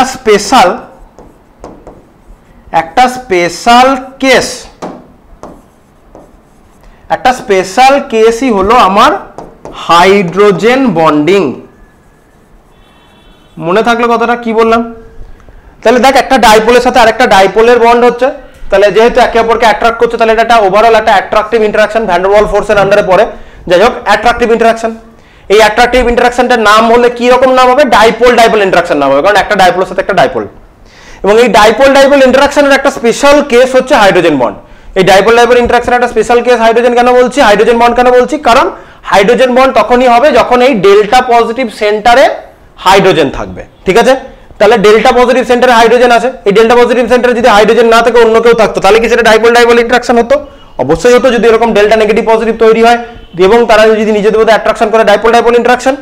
এবং এই ডাইপোল ডাইপোল ইন্টারঅ্যাকশনে বিভিন্ন আলাদা আলাদা এক্সাম্পল দেখতে দেখতে আমি যখনই দেখবো এই ডেল্টা পজিটিভ সেন্টারে হাইড্রোজেন রয়েছে, তখন সেটাকে আমি কি বলবো? সেই ডাইপোল ডাইপোল ইন্টারঅ্যাকশনটাকে আমি কি বলবো? Hydrogen bond. এবার এই হাইড্রোজেন বন্ড হওয়ার কিছু ক্রাইটেরিয়া রয়েছে। সেই হাইড্রোজেন বন্ড হওয়ার প্রথম ক্রাইটেরিয়া রয়েছে, হাইড্রোজেনকে তো থাকতেই হচ্ছে, ওটা নিয়ে আমার বলার কিছু নেই। হাইড্রোজেনের সাথে যে ইলেকট্রোনেগেটিভ এলিমেন্টটা থাকবে, সেটাকে হাইলি ইলেকট্রোনেগেটিভ এলিমেন্ট হতে হবে প্রথম কথা। সে তো হাইড্রোজেনের থেকে কার্বনের ইলেকট্রোনেগেটিভিটি বেশি, তাহলে হাইড্রোজেনের সাথে নিশ্চয়ই কার্বনকে বন্ড করে দিলে হবে না, কারণ হাইড্রোজেনের কার্বন ইলেকট্রোনেগেটিভিটি ডিফারেন্সটা খুব একটা বেশি নয়। তাহলে এমন ইলেকট্রোনেগেটিভ এলিমেন্ট লাগাতে হবে, হাইড্রোজেনের সাথে বন্ডেড থাকতে হবে, যার ইলেকট্রোনেগেটিভিটিটা হাইড্রোজেনের থেকে অনেক বেশি, প্রথম পয়েন্ট। দ্বিতীয় পয়েন্ট, যে ইলেকট্রোনেগেটিভ এলিমেন্টটা থাকবে সেই ইলেকট্রোনেগেটিভ এলিমেন্টের সাইজ ছোট হতে হবে, ঠিক আছে? কি বললাম? তাহলে যে ইলেকট্রোনেগেটিভ এলিমেন্টটা থাকবে সেই ইলেকট্রোনেগেটিভ এলিমেন্টটার সাইজটা ছোট হতে হবে। বোঝা গেছে? প্রথম এই দুটো পয়েন্ট, এই দুটো মেন পয়েন্ট। তাহলে এই দুটো মেন পয়েন্টের দিকে যদি আমি তাকাই, সাইজটা ছোট হতে হবে। একটা পয়েন্ট তোর বইয়ে লেখা আছে, হাইড্রোজেন বন্ডিং এর ডেফিনেশন আমি সবই বলে দিলাম। হাইড্রোজেন বন্ডিং এর ডেফিনেশন নিয়ে আর কিছু ভাবতে হবে না, ডেফিনেশন সবই হয়ে গেছে। এগুলো সবই তোকে ধরে ধরে করিয়ে দিলাম, নিউমেরিক্যাল এখান থেকে আসে না, সো চিন্তা নেই। তাহলে হাইড্রোজেন বন্ডে যেটা বললাম, এইভাবে আমরা দেখাই, dot dot dot dot line দিয়ে আমরা হাইড্রোজেন বন্ডকে বোঝাই। সিঙ্গেল দাগ দিয়ে আমরা সমযোজী বন্ধনকে বোঝাবো, কোভ্যালেন্ট বন্ডকে বোঝাবো, ডট ডট ডট ডট দিয়ে আমরা কি বোঝাবো? হাইড্রোজেন বন্ডকে বোঝাবো। টোটাল ব্যাপারটা এখানে বলা রয়েছে। এবার হাইড্রোজেন বন্ড হওয়ার যে গঠনের যে শর্তটা ইম্পর্টেন্ট। কি এই গঠনের শর্তটা ইম্পর্টেন্ট? প্রথম, হাইড্রোজেন বন্ধন গঠন করলে গঠনকারী অণুর মধ্যে অন্তত একটা হাইড্রোজেন পরমাণু থাকা দরকার, স্বাভাবিক। হাইড্রোজেন অ্যাটম যদি না থাকে তাহলে তো হাইড্রোজেন বন্ডই হবে না। তাই জন্য বললাম ডেল্টা পজিটিভ সেন্টারটা হাইড্রোজেন হতে হবে। শুধু হাইড্রোজেন থাকলেই হলো না, হাইড্রোজেনটাকে একটা উচ্চ তড়িৎঋণাত্মক পরমাণুর সাথে যুক্ত থাকতে হবে, কারণ ওই যে ডেল্টা নেগেটিভ ডেল্টা পজিটিভ আছে ওটাকে মোটামুটি হাই তৈরি হতে হবে। যদি কার্বন লাগিয়ে দিস তাহলে হবে না, তাহলে হাই ইলেকট্রোনেগেটিভ থাকতে হবে। দ্বিতীয় পয়েন্ট, তড়িৎঋণাত্মক বা ইলেকট্রোনেগেটিভ যে এলিমেন্টটা থাকবে তার থেকে আকারে ছোট হতে হবে, এটা একটা ব্যাপার। আর যে পরমাণুটির সঙ্গে হাইড্রোজেন বন্ড গঠিত হবে সেই পরমাণুটির উপর একটি নিঃসঙ্গ জোড় থাকতে হবে, ঠিক আছে? ওই হাইড্রোজেন বন্ড যে মলিকুলটার সাথে তৈরি হবে সেই মলিকুলে একটা নিঃসঙ্গ ইলেকট্রন জোড় থাকতে হবে, এটাই হচ্ছে ব্যাপার। যাই হোক, প্রথম দুটো পয়েন্ট মেন ইম্পর্টেন্ট এবং সেটার রেসপেক্টে এই কথাটা দেখ, কেবল ফ্লুরিন, অক্সিজেন এবং নাইট্রোজেন উপরের এই শর্তগুলো পূর্ণ করে, ঠিক আছে? সেজন্য শুধুমাত্র হাইড্রোজেনের সাথে ফ্লুরিন, অক্সিজেন এবং নাইট্রোজেন এরা যুক্ত থাকলে তবেই আমরা বলবো যে হাইড্রোজেন বন্ড হচ্ছে, ঠিক? এবার আমরা যদি দেখি, ক্লোরিন এবং নাইট্রোজেনের তড়িৎঋণাত্মকতা সমান, ঠিক আছে?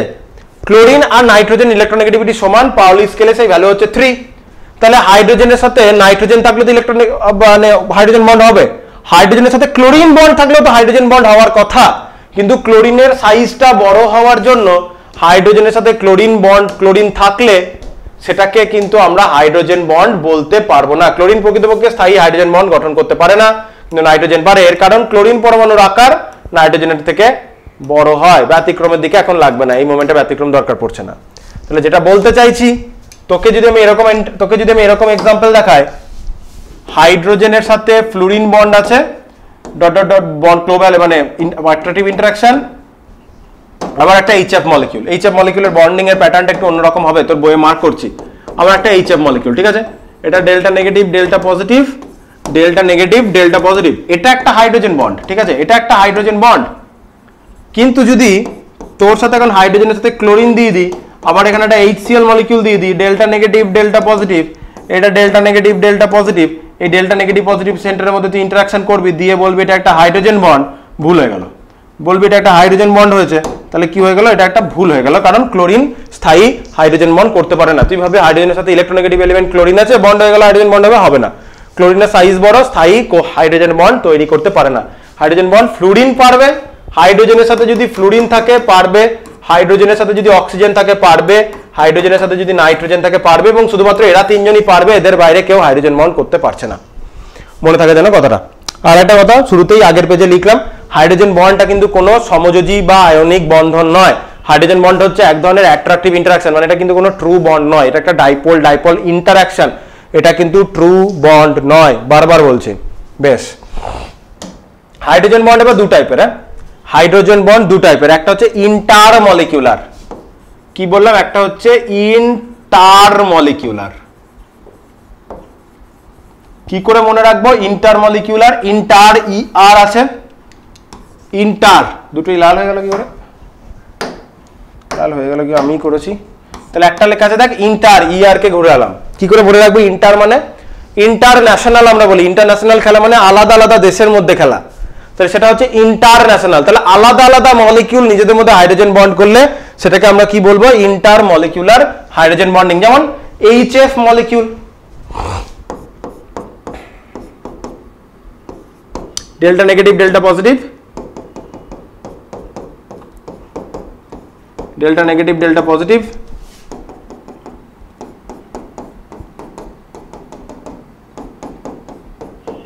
and so on চলছে, delta negative delta positive, delta negative delta positive. তাহলে এইচএফ মলিকিউলের এই বন্ডিং প্যাটার্নটার দিকে আমরা যদি তাকাই, এবং এই প্যাটার্নটা ভালো করে মনে রাখতে হবে, হ্যাঁ ভালো করে মনে রাখতে হবে, এই প্যাটার্নটা থেকে কিন্তু ডাইরেক্ট কোশ্চেন করতে পারে।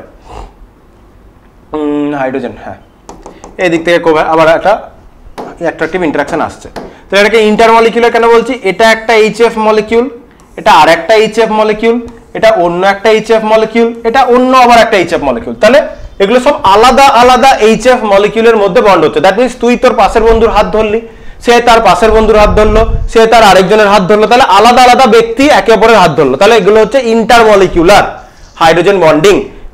ইন্টারমলিকিউলার হাইড্রোজেন বন্ডিং। ইন্ট্রামলিকিউলার, এখানে অনেক এক্সাম্পল আছে, হ্যাঁ বইয়ের পাতা উল্টালে অনেক এক্সাম্পল দেখতে পাবি, আমি তোর বইয়ের এক্সাম্পল গুলো দেখি আগে কমপ্লিট করে নি, তারপরে ইন্ট্রারে যাচ্ছি। ছাড়, তাহলে এই হচ্ছে ইন্টারমলিকিউলার হাইড্রোজেন বন্ডিং। এইচএফ দেখ আলাদা আলাদা এইচএফ মলিকিউলের মধ্যে বন্ড হচ্ছে। H2O মলিকিউল, H2 নিয়ে আমি একটু বাদে আলোচনা করবো, NH3 দেখিয়েছে, অ্যাসিটিক অ্যাসিড দেখিয়েছে, এসব করে শেষ করেছে। এবার আসছে ইন্ট্রামলিকিউলার হাইড্রোজেন বন্ডিং। ইন্ট্রা, দেখ কি বলছি, ইন্ট্রা,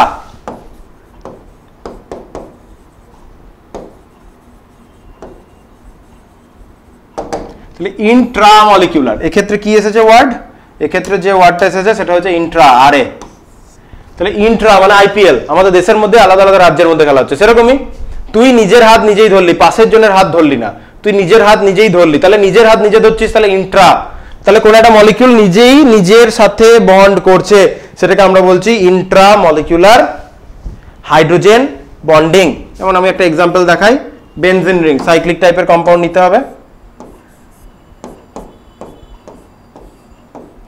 OH নিলাম, phenol, carbon, double bonded oxygen, এখানে হাইড্রোজেন, অ্যালডিহাইড নিলাম। এটা কি হবে, অক্সিজেন ডেল্টা নেগেটিভ হবে, হাইড্রোজেন ডেল্টা পজিটিভ হবে, তাহলে এই ডেল্টা নেগেটিভ পজিটিভ সেন্টারের মধ্যে একটা ইন্টারাকশন হবে, হবে না? বোঝা গেছে? তাহলে এই টাইপের হাইড্রোজেন বন্ডকে আমরা কি বলবো, এই টাইপের হাইড্রোজেন বন্ডকে আমরা বলবো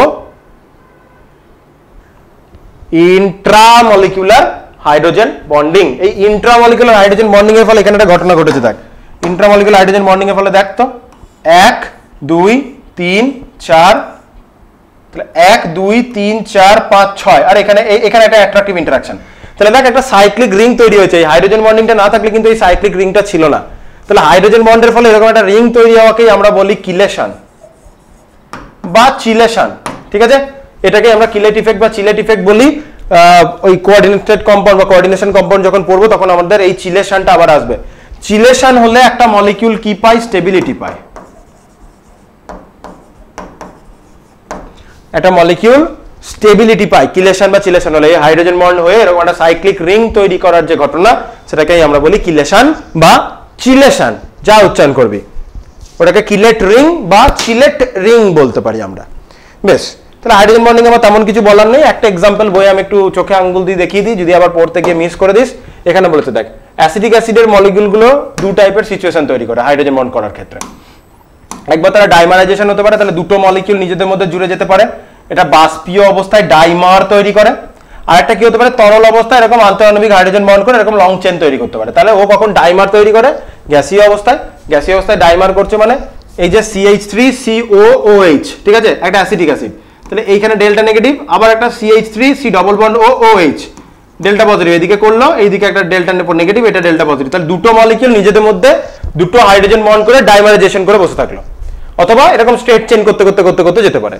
তাহলে এই দু টাইপের হয়, একটা তরল অবস্থায় স্ট্রেট চেনের মতো করে, স্ট্রেট চেন নয়, চেন একটা হাইড্রোজেন বন্ডিং করে, আর গ্যাসীয় অবস্থায় এরকম ডাইমারাইজেশন করে। এটা একটা ইনফরমেশন রাখিস যে CH3COOH মানে অ্যাসিডিক অ্যাসিডগুলো ডাইমারাইজেশন করতে পারে। পরের বছর সলিউশন পড়াতে গিয়ে এটা দরকার পড়বে। যাই হোক, পরের বছর দরকার পড়বে সেসব ভেবে তো কাজ নেই। কিছু হাইড্রোজেন বন্ডিং এর কিছু কোশ্চেন পড়তে হবে। হাইড্রোজেন বন্ডিং এর এই কোশ্চেনগুলো পড়লে আমাদের কাজ হয়ে যাচ্ছে। এটা একটা ইম্পর্টেন্ট কোশ্চেন।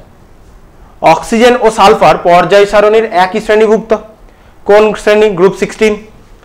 মৌল হওয়া সত্ত্বেও অক্সিজেনের হাইড্রাইড মানে H2O সাধারণ উষ্ণতায় লিকুইড, কিন্তু সালফারের হাইড্রাইড H2S সাধারণ উষ্ণতায় কি হয়ে যায়? গ্যাসীয় হয়ে যায়। তার রিজনটা হচ্ছে হাইড্রোজেন বন্ড। আমরা কি জানি?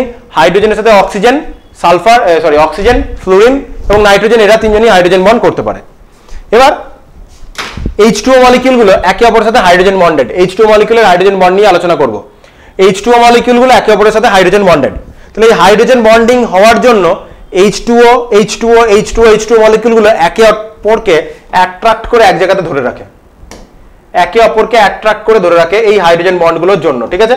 এই হাইড্রোজেন বন্ডগুলো হচ্ছে বলে একটা H2O মলিকিউল আর একটা H2O মলিকিউলের সাথে অ্যাট্রাক্টেড অবস্থায় বসে থাকে।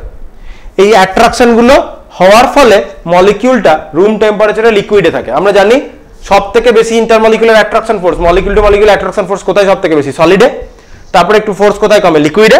আর এই ইন্টারমলিকুলার অ্যাট্রাকশন ফোর্সটা সবথেকে কম কোথায়?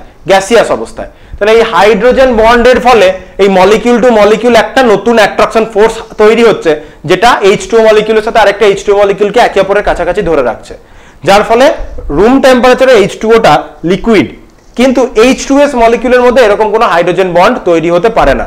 তাহলে H2S মলিকিউল এরকম হাইড্রোজেন বন্ড তৈরি না হতে পারায় H2S মলিকিউল আরেকটা H2S মলিকিউলকে নিজের কাছে ধরে রাখতে পারে না, ইন্টারমলিকুলার অ্যাট্রাকশন ফোর্সটা কমে। এরকম ইন্টারমলিকুলার অ্যাট্রাকশন ফোর্সটা কমে বলে H2S কিন্তু রুম টেম্পারেচারে কি হয়? গ্যাসিয়াস হয়। এটা হচ্ছে হাইড্রোজেন বন্ডের একটা প্রয়োগ বলতে পারিস। এর পরের বছর যখন অর্গানিক স্টার্ট হবে, অর্গানিকের বিভিন্ন অর্গানিক মলিকিউলের আমাদের ফিজিক্যাল প্রপার্টি বলতে হবে, তার melting point, boiling point, solubility, এসব বলতে হবে। মেল্টিং পয়েন্ট, বয়েলিং পয়েন্ট মানে কি? কোনো বস্তুর বয়েলিং পয়েন্ট মানে তাকে ফুটিয়ে, বেসিক্যালি বয়েল মানে তো ফোটা নয়, তাকে লিকুইড স্টেট থেকে গ্যাসিয়াস স্টেটে নিয়ে যাওয়া। তাহলে বাইরে থেকে হিট এনার্জি দিতে হয়, তো বাইরে থেকে হিট এনার্জি দিলে তবে লিকুইড গ্যাসে কনভার্ট হয়। তাহলে বাইরে থেকে হিট এনার্জিটা কেন লাগে? লিকুইডের যে মলিকিউলগুলো রয়েছে, ধর H2 এর কথাই বলছি, H2 এর সাথে H2 এর যে ইন্টারমলিকুলার অ্যাট্রাকশন ফোর্স, তুই হিট এনার্জি দিয়ে মলিকিউলগুলোকে এত জোরে ভাইব্রেট করছিস যে ইন্টারমলিকুলার অ্যাট্রাকশন ফোর্সটাকে ভেঙে গিয়ে তারা গ্যাসিয়াস স্টেটে, মানে ইন্টারমলিকুলার অ্যাট্রাকশন ফোর্সের বাইরে বেরিয়ে চলে যাচ্ছে এবং তারা গ্যাসিয়াস স্টেটে চলে যাচ্ছে। এদের মধ্যে ইন্টারমলিকুলার ফোর্সটা যদি আবার বাড়ে তাহলে তারা লিকুইড স্টেটে আসবে, আরো যদি বেড়ে যায় তারা সলিড হয়ে যাবে। কিছুটা কমছে গ্যাস, লিকুইড হচ্ছে, আরেকটু কমে গেলে গ্যাসিয়াস। এবার হিট এনার্জি দিয়ে মলিকিউলগুলোকে এত জোরে তুই ভাইব্রেট করছিস, কাইনেটিক এনার্জিটা এতটাই বাড়াচ্ছিস, মলিকিউলার অ্যাট্রাকশন ফোর্সটা ভেঙে যাচ্ছে। এবার H2O মলিকিউলে কি আছে? H2O মলিকিউলে হাইড্রোজেন বন্ড আছে। তাহলে H2O মলিকিউলকে গ্যাস, লিকুইড থেকে গ্যাসে নিয়ে যেতে গেলে H2O মলিকিউলগুলোর জলের মধ্যে যে হাইড্রোজেন বন্ডগুলো রয়েছে, সেই হাইড্রোজেন বন্ডগুলোকে তোকে বাইরে থেকে এনার্জি দিয়ে ব্রেক ডাউন করতে হবে। তাহলে বাইরে থেকে ওই হাইড্রোজেন বন্ডগুলোকে ব্রেক ডাউন করার জন্য এক্সট্রা এনার্জির প্রয়োজন হয়। সেই জন্য জল 100 ডিগ্রি সেলসিয়াসে ফোটে, ঠিক আছে। এই জন্য জলের বয়েলিং পয়েন্টটা হাই। কেন? জলে হাইড্রোজেন বন্ড আছে বলে। তাহলে বয়েল করে হাইড্রোজেন ওয়াটার মলিকিউলে, ওয়াটার মলিকিউলে যে ইন্টারমলিকুলার অ্যাট্রাকশন ফোর্স আছে সেটাকে ব্রেক করতে হবে। এখানে ইন্টারমলিকুলার অ্যাট্রাকশন ফোর্স হিসাবে হাইড্রোজেন বন্ড আছে, ওই হাইড্রোজেন বন্ডটাকে ব্রেক করতে হয় বলে জলকে বয়েল হতে 100 ডিগ্রি অবধি লাগে। জল রুম টেম্পারেচারে কিন্তু ফুটতে শুরু করে না, ঠিক আছে। এই হচ্ছে ব্যাপার। এটা একটা ইম্পর্টেন্ট পয়েন্ট। আরেকটা কোশ্চেন আছে, নাইট্রোফেনলের স্ফুটনাঙ্ক, অর্থনাইট্রোফেনল স্ফুটনাঙ্ক প্যারানাইট্রোফেনল অপেক্ষা কম কেন? কারণ অর্থনাইট্রোফেনল তুই যদি দেখিস, এই অর্থনাইট্রোফেনলে এখানে একটা ইন্টারমলিকুলার হাইড্রোজেন বন্ড রয়েছে, কিন্তু প্যারানাইট্রোফেনল এরকম কি রে, ইন্টারমলিকুলার হাইড্রোজেন নয়,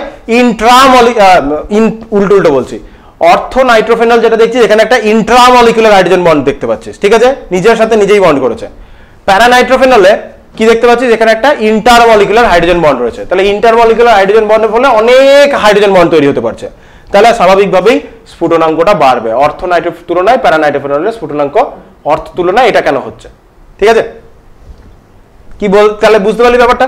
তাহলে অর্থনাইট্রোফেনলের অণুতে কি আছে, অর্থনাইট্রোফেনলের অণুতে OH আর NO2 গ্রুপ দুটি বেনজিন বলে সন্নিহিত কার্বনের মধ্যভাগে, একই কথা, কার্বনে এখানে একটা অর্থনাইট্রোফেনলে আমরা দেখতে পাচ্ছি একটা কি ইন্ট্রামলিকুলার হাইড্রোজেন বন্ড রয়েছে, ঠিক আছে, একক অনুরূপে অবস্থান করে। তাহলে এখানে যেহেতু একটা একক অনুরূপেই, একটা সিঙ্গেল অনুরূপে অবস্থান করে, ঠিক আছে। আর অর্থনাইট্রোফেনলের স্ফুটনাঙ্কটা সেই জন্য কমে যাচ্ছে, একটা সিঙ্গেল অনু থাকছে, যেটা বলছিলাম। আর প্যারানাইট্রোফেনলে কি হয়, প্যারানাইট্রোফেনলে অনেকগুলো প্যারানাইট্রোফেনল একে অপরের সাথে পরপর করে জুড়ে একটা সংগঠিত অণু, ক্লাস্টার অফ মলিকিউল আকারে থাকে। তাহলে এখানে অনেক বেশি হাইড্রোজেন বন্ডকে ব্রেক ডাউন করতে হচ্ছে, মলিকিউল টু মলিকিউল, কি বললাম, মলিকিউল টু মলিকিউল অ্যাট্রাকশন ফোর্সকে আমরা ভেঙে দেওয়ার চেষ্টা করছি। তাহলে মলিকিউলগুলো, অনেক মলিকিউল একে অপরের সাথে হাইড্রোজেন বন্ড করে একটা চেন বানিয়ে রেখে দিয়েছে, তাহলে অনেক হাইড্রোজেন বন্ডকে ব্রেক করতে হবে।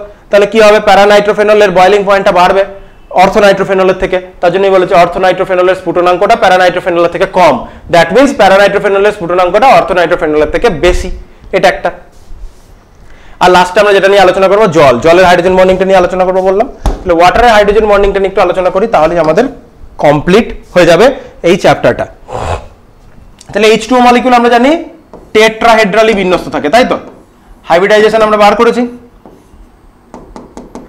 H2O মলিকিউল টেট্রাহেড্রালি থাকে। তুই যদি হাইব্রিডাইজেশন H2O বার করতে চাস, number of hybrid orbital half into central অ্যাটমে ভ্যালেন্স ইলেকট্রন 6টা, দুটো মোনোভ্যালেন্ট, তাহলে 4 মানে হাইব্রিডাইজেশন হচ্ছে sp3, lone pair H - X - D, দুটো X মানে মোনোভ্যালেন্ট দুটো, তাহলে দুটো লোন পেয়ার, sp3 হাইব্রিডাইজেশনে দুটো লোন পেয়ার, sp3 হাইব্রিডাইজেশনে দুটো লোন পেয়ার মানে ab2l2, রাইট। যদি BSC পেয়ারের সাথে আলোচনা করি, ab2l2 মানে এরকম V সেট বা বেন সেট হবে, কিন্তু সব অরবিটাল গুলোকে নিয়ে আমি যদি লোন পেয়ার গুলোকেও ইনক্লুড করে ভাবি, তাহলে টেট্রাহেড্রালি বিন্যস্ত আছে। এবার কি করতে পারবে, দেখ, যদি এখানে একটা অন্য একটা ওয়াটার মলিকিউল আছে, এদের আমি আর শেপ নিয়ে ভাবছি না, একটা অন্য ওয়াটার মলিকিউল এসছে, এখানে একটা ওয়াটার মলিকিউল এলো, এখানে একটা ওয়াটার মলিকিউল এলো, আর এখানে একটা ওয়াটার মলিকিউল এলো, ঠিক আছে, চারদিকে চারটে ওয়াটার মলিকিউল এলো। এই মাঝের ওয়াটার মলিকিউলের কথাটা ভাবলে কি, এই হাইড্রোজেনটা ডেল্টা পজিটিভ, এই অক্সিজেনটা ডেল্টা নেগেটিভ, এটা ডেল্টা নেগেটিভ হলো। এখানে কি অক্সিজেনটা, এই লোন পেয়ারটার মোমেন্টটাই তো একটু আগে তো দেখলাম, মেন অ্যাটম থেকে তো লোন পেয়ারের দিকে মানে ইলেকট্রনের দিকে ডাইপোল মোমেন্টটা মুভ করে, তাহলে ইলেকট্রনটা নেগেটিভলি চার্জ, তাহলে এই নেগেটিভলি চার্জ ইলেকট্রনের সাথে এই ডেল্টা পজিটিভ সেন্টারে একটা কি হবে, ইন্টারাকশন হবে, এই ইলেকট্রনের মোমেন্টটাও এদিকে, তাহলে এখানে একটা, ওটা ওইভাবে দেখালে হবে না, সরি,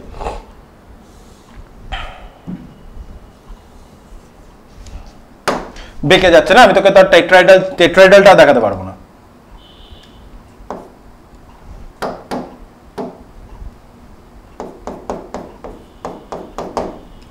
তাহলে এইখানে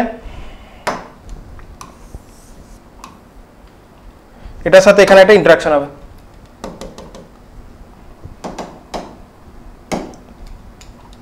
ডেল্টা পজিটিভ, এখানে একটা ইন্টারাকশন হবে। তাহলে দেখে নিই, হাইড্রোজেনগুলো ডেল্টা পজিটিভ দিয়েছি, delta positive, oxygen delta negative, so delta negative, তাহলে এরকম করে একটা ইন্টারাকশন হবে।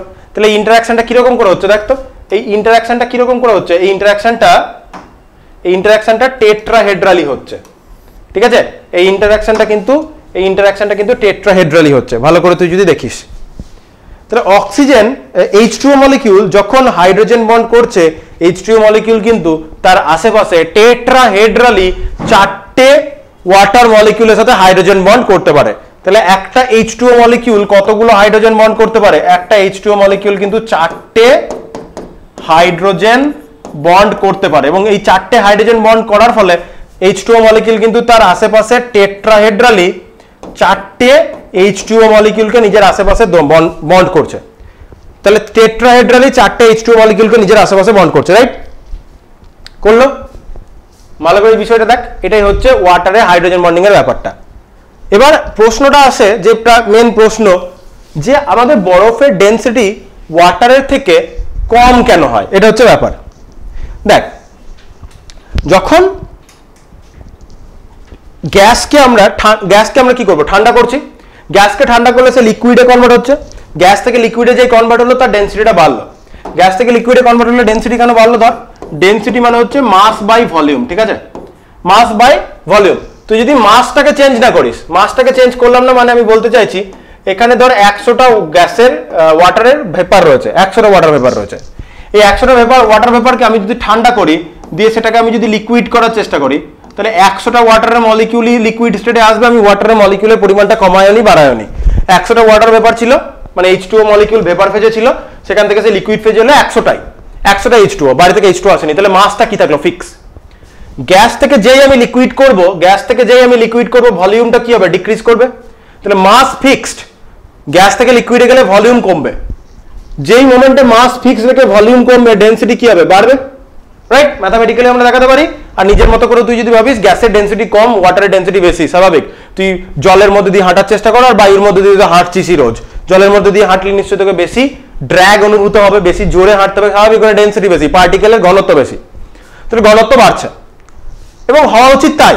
কোনো একটা মলিকিউলকে যত তুই ঠান্ডা করবি এবং তাকে গ্যাসিয়াস স্টেট থেকে লিকুইড স্টেটে নিয়ে আসবি এবং লিকুইড থেকে সলিডের দিকে যাবি, মাস আনচেঞ্জ থাকলে ডেনসিটিটা কিন্তু আমার বাড়ারই কথা, কারণ ভলিউমটা কমছে। কিন্তু ওয়াটারের ক্ষেত্রে যেটা দেখা যায়, ওয়াটারের 4 ডিগ্রি পর্যন্ত এই ডেনসিটিটা লোয়ারিং হয়, 4 ডিগ্রি পর্যন্ত কিন্তু এভাবে ভলিউম কমতে কমতে কমতে কমতে আসে এবং ডেনসিটিটা বাড়তে বাড়তে যায়। কারণ আমরা গ্যাস থেকে যত লিকুইডে আসবো ডেনসিটি বাড়বে, লিকুইড থেকে আবার যখন সলিডের দিকে যাবো ডেনসিটি আরো বাড়বে।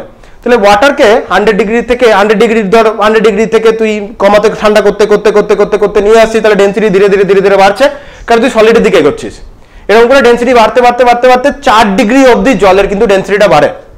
4 ডিগ্রিতে গিয়ে জলের ডেনসিটিটা কি হয়? সর্বোচ্চ হয়, রাইট? 4 ডিগ্রির পরে কি হয় ঘটনাটা, H2O মলিকিউলে, H2O যখন molecule in the sense water ফেজে H2O মলিকিউলগুলো ছোটাছুটি করছে, তাহলে একটা H2O সাথে আরেকটা H2O হাইড্রোজেন বন্ড হচ্ছে, কিন্তু হাইড্রোজেন বন্ডটা তৈরি হচ্ছে ভেঙে যাচ্ছে, কারণ H2O মলিকিউলগুলো মানে ওয়াটার ফেজে তাও সে ছোটাছুটি করার চেষ্টা করছে, ঠিক আছে? গ্যাসে অনেক জোরে ছোটাছুটি করছে, ওয়াটারে এসে অল্প ছোটাছুটি করছে। এবার যখন আরো ঠান্ডা হচ্ছে, মলিকিউলগুলো ছোটাছুটি করার প্রবণতাটা কমছে, যত এই ছোটাছুটি করার প্রবণতাটা কমছে, ওদের মধ্যে যে হাইড্রোজেন বন্ড আছে সেটা ব্রেক হতে পারছে না, এবং হাইড্রোজেন বন্ডগুলো ধীরে ধীরে স্থায়ী হচ্ছে। যেই হাইড্রোজেন বন্ডটা স্থায়ী হচ্ছে, 4 ডিগ্রির পর থেকে হাইড্রোজেন বন্ডগুলো এবার স্থায়ী হবে।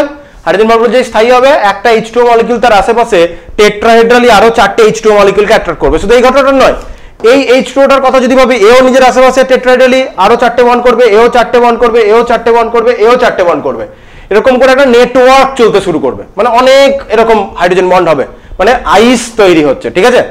আইস তৈরি হচ্ছে। তাহলে এই হাইড্রোজেন বন্ডটা এখন বাড়তে শুরু করবে, এই নেটওয়ার্কটা এখন বাড়তে শুরু করবে। যত এই হাইড্রোজেন বন্ডের নেটওয়ার্ক তৈরি হবে, এদের মাঝখানে একটা ভ্যাকেন্ট স্পেস তৈরি হয়। 2D তে বা এরকম করে ড্র করে আমার বোঝানো সম্ভব নয়, তবে হাইড্রোজেন বন্ডটা যখন ফিক্স হচ্ছে, একটা ওয়াটার মলিকিউল টেট্রাহেড্রালি আরো 4টে এই ওয়াটার মলিকিউলকে ধরছে, বাকিগুলো আরো টেট্রাহেড্রালি এবং ধরতে ধরতে যাচ্ছে, এদের মাঝখানে একটা ভ্যাকেন্ট স্পেস তৈরি হয়।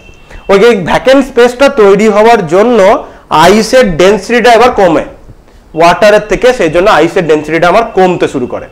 এই প্রশ্ন একটা তোকে পড়তে হয় যে H2O, তবে H2O হাইড্রোজেন বন্ডিং এর প্যাটার্নটা এটা। তাহলে এই জায়গাটা তুই যদি পড়িস তাহলে দেখতে পাওয়া যাবে। দেখ, এক্স-রে বিচ্ছুরণ মানে এক্স-রে ডিফ্র্যাকশন পরীক্ষা থেকে জানা যায় যে বরফের কেলাসে প্রতিটি H2O পরমাণু অপর 4টি, এই পয়েন্টগুলোর দিকে ভালো করে মার্ক করতে হবে, অপর 4টে H2O পরমাণুর সঙ্গে আন্তরাণবিক হাইড্রোজেন বন্ডের মাধ্যমে চতুস্তলকীয়ভাবে পরিবেষ্টিত। এই ইমেজটা, বিষয়টা নিশ্চয়ই আশা করি আমি ওখানে ড্র করে চতুস্তলকীয়ভাবে কিভাবে বিন্যস্ত প্রথম লাইনটা বোঝাতে পেরেছি। এবং এই চতুস্তলকীয় করে কি হয়, একটা ফাঁকা স্থান, ভ্যাকেন্ট স্পেস তৈরি হয়, মানে একটা ওপেন স্ট্রাকচার বিশিষ্ট কেলাস তৈরি করে। এক্স-রে ডিফ্র্যাকশন স্টাডি থেকে আমরা সেটা দেখতে পেরেছি, ঠিক আছে? এরকম উন্মুক্ত গঠন কাঠামোর জন্য বরফের কেলাসে জলের অণুগুলোর মধ্যে আন্তরাণবিক ফাঁক থাকে, মানে ভ্যাকেন্ট স্পেস থাকে, অণুগুলোর মাঝখানে ভ্যাকেন্ট স্পেস থাকে, যেটা বলছে এভাবে লিখেছে বাংলায়।